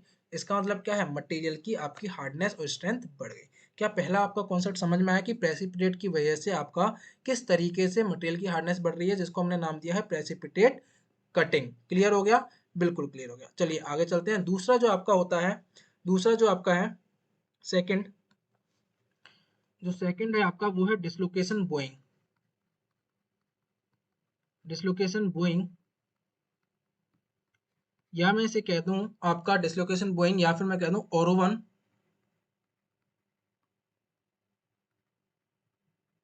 मैकेनिज्म, ठीक है। इसमें क्या होता है, अब क्या होगा कि हमने पीछे देखा कि अगर पार्टिकल का साइज छोटा है, प्रेसिपिटेट पार्टिकल सॉफ्ट है, डक्टाइल है, तो आपकी डिसलोकेशन जो है उनको काट के चली जाएंगी, शेयर करके चली जाएंगी। लेकिन अगर पार्टिकल का, प्रेसिपिटेट का साइज ज़्यादा है, बड़ा है, और डिसलोकेशन के पास इतनी एनर्जी नहीं है कि वो उनको शेयर करके उनको काट के चली जाए, तो उस केस में क्या होता है, बोइंग होता है। मतलब उस केस में क्या होता है कि ये डिसलोकेशन क्या करेगी, इसके देखो पहले ये डिसलोकेशन आपकी आ रही है, ये डिसलोकेशन है, ये आपके प्रेसिपिटेट पार्टिकल्स हैं। तो ये क्या करेगी, इन प्रेसिपिटेट पार्टिकल्स को चारों ओर से कवर करने की कोशिश कर, क्योंकि उनको कट तो कर नहीं पा रही, तो क्या करेगी, इस तरीके से कवर करती चली जाएगी, इस तरीके से कवर करती चली जाएगी, ठीक, कवर करती चली जाएगी ये। और धीरे धीरे, ठीक है, धीरे धीरे क्या होगा, ये पूरा क्या करेगी लूप। यहाँ पर ये जो आपकी डिसलोकेशन आती हैं, ये आपकी क्या होती हैं, अपोजिट साइंस की होती हैं, ठीक है, अपोजिट साइन की होती हैं। तो ये क्या करती हैं, एक दूसरे को अट्रैक्ट करती हैं, ये वाला और ये वाला इसको अट्रैक्ट करेगा, तो धीरे धीरे क्या, ये इसके पास जाएगा, पास जाएगा, पास जाएगा, और एक क्या बन जाएगा, डिसलोकेशन का लूप बन जाएगा। यहाँ पर भी एक डिसलोकेशन का लूप बन जाएगा, यहाँ पर भी एक डिसलोकेशन का लूप बन जाएगा। ये देखिए डिसलोकेशन के लूप बन गए, और ये डिसलोकेशन फिर आगे चली गई। अब यहाँ पे क्या हुआ कि ये डिसलोकेशन ऑलरेडी थी, लेकिन ये एक्स्ट्रा आपके लूप बन चुके हैं डिसलोकेशन के अराउंड द प्रेसिपिटेट पार्टिकल। अब ये एक्स्ट्रा कहाँ से आए, ये एक्स्ट्रा कहाँ से आए, ये एक्स्ट्रा बने हैं आपके किसकी वजह से? जो हम आपकी एक्स्ट्रा एनर्जी देंगे इस डिसलोकेशन को, इन प्रेसिपिटेट पार्टिकल्स को ओवरकम करने के लिए। तो इन एक्स्ट्रा लूप्स को बनने के लिए हमें एक एक्स्ट्रा एनर्जी देनी पड़ेगी, एक्स्ट्रा फोर्स लगाना पड़ेगा, एक्स्ट्रा स्ट्रेसेस लगानी पड़ेंगी। इसका मतलब क्या है कि ओरिजिनली जो स्ट्रेस चाहिए थी उसके कंपेरिजन में मुझे ज़्यादा फोर्स लगाना पड़ रहा है, यानी मटेरियल की हार्डनेस, यानी मटेरियल की आपकी जो स्ट्रेंथ है वो इंक्रीज हो गई। क्लियर हुआ? यही कहानी है इसमें, ये डिसलोकेशन बोइंग है। तो यहाँ पर आप, ये मैंने लगा हुआ है ओरोवंस मैकेनिज्म, इसी को ओरोवंस मैकेनिज्म बोलते हैं। ये मैंने बुक से लिया है या मैंने हैंड ड्रॉन बनाया था यहाँ पर। तो यहाँ पर देख सकते हैं कि किस तरीके से आपके डिसलोकेशन के लूप बनते हैं। फिर आपकी दोबारा डिसलोकेशन आएगी तो और लूप बन जाएंगे, फिर और लूप बन जाएंगे। जितने ज़्यादा लूप बनेंगे उतनी ज़्यादा हमें उनको पास कराने में डिफिकल्टी होगी, उतनी ज़्यादा स्ट्रेसेस आपकी लगेंगी। यहाँ पर आप देख सकते हैं, ठीक है। ये आपका क्या है? Precipitate particle. ये प्रेसिपिटेट पार्टिकल, इसके बीच की जो आपकी डिस्टेंस होती है, ये स्पेसिंग होती है, उसे लैम्डा कहते हैं। आपका देखेंगे अभी इसके बारे में, थोड़ा सा आपको आइडिया दे देंगे। यहाँ देख लीजिए, इसमें भी क्या है, डिसलोकेशन जा रही है, इसके चारों ओर देखिए धीरे धीरे लूप बनता है, स्टार्ट हो गया। ये लूप बन गया, डिसलोकेशन लूप बन गया। और इस एक्स्ट्रा लूप को, ये जो एक्स्ट्रा लेंथ है आपकी डिसलोकेशन की, कहाँ से आई? इसको बनने के लिए हमें एक एक्स्ट्रा एनर्जी देनी पड़ेगी, एक्स्ट्रा फोर्सेज लगाने पड़ेंगे। इसका मतलब क्या है? मटेरियल की स्ट्रेंथ आपकी बढ़ गई। ठीक है, तो यहाँ पर देखिए मैंने लिख रखा है, यहाँ पर मैंने लिख दिया है, यानी लूप्स बनेंगे। लूप्स मतलब आपकी extra length of the dislocation line, यानी डिसलोकेशन लाइन की एक्स्ट्रा लेंथ। एक्स्ट्रा लेंथ कहाँ से आएगी? हमें एक्स्ट्रा एनर्जी देनी पड़ेगी। एक्स्ट्रा एनर्जी देनी पड़ रही है, यानी मटेरियल हार्ड हो रहा है, मटेरियल की हार्डनिंग हो गई। ठीक है, अब यहाँ पर जो यील्ड स्ट्रेस होती है, जो इस केस में यील्ड स्ट्रेस कैसे डिटरमाइन करते हैं? जो शियर स्ट्रेस रिक्वायर्ड टू बो अ डिसलोकेशन, इस डिसलोकेशन को बो करने में जो हमें शियर स्ट्रेस जरूरत पड़ेगी, वहां से हम आपकी यील्ड स्ट्रेस निकालते हैं। ठीक है, ये इन दोनों पार्टिकल्स के बीच में, जो आपके प्रेसिपिटेट पार्टिकल, उनके बीच में आपकी स्पेसिंग कितनी थी? लैम्डा। ठीक है, ये जो लैम्डा थी आपकी, lambda is greater than r. R क्या है? रेडियस ऑफ कर्वेचर, किसका? ये जो लूप बन रहे हैं। ठीक है, ये आपका थोड़ा डेप्थ में चला जाता है, ज्यादा हमें जाना नहीं है, केवल आइडिया। ये आपका प्रेसिपिटेट पार्टिकल, ठीक है, ये आपका लूप, इस लूप का रेडियस ऑफ कर्वेचर आर है। ये आपका दूसरा आपका प्रेसिपिटेट पार्टिकल, इन दोनों के बीच में आपका क्या है? ये डिस्टेंस आपका क्या है? लैम्डा है। ये आपका लूप है जिसका आपका रेडियस ऑफ कर्वेचर क्या है? आर है। ठीक है, तो वही यहाँ पर बता रहा है कि आपका जो लैम्डा है वो रेडियस ऑफ कर्वेचर से आपका ज्यादा है। और जनरली क्या होता है? Lambda is equal to 2r। ये कहाँ से आया? From dislocation theory.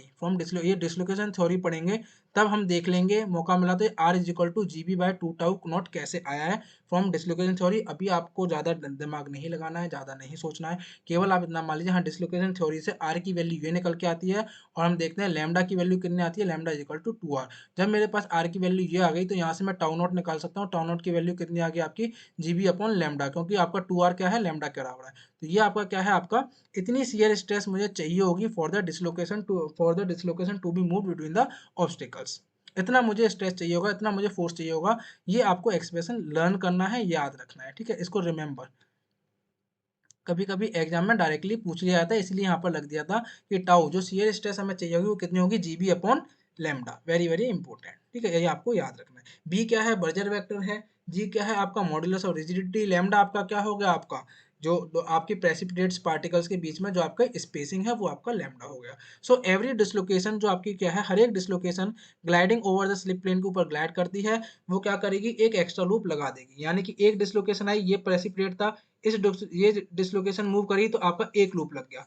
इस डिसलोकेशन के पीछे एक और आपकी डिसलोकेशन थी, वो आएगी तो एक और लूप लग जाएगा। तो क्या होंगे? एक्स्ट्रा लूप लगते चले जाएंगे, एक्स्ट्रा लूप लगते चले जाएंगे। तो एक्स्ट्रा एनर्जी चाहिए होगी हमें। एक्स्ट्रा एनर्जी चाहिए होगी तो आपको क्या होगा? आपका एक्स्ट्रा एनर्जी चाहिए होगी तो आपका यानी क्या? मटेरियल की हार्डनिंग हो रही है।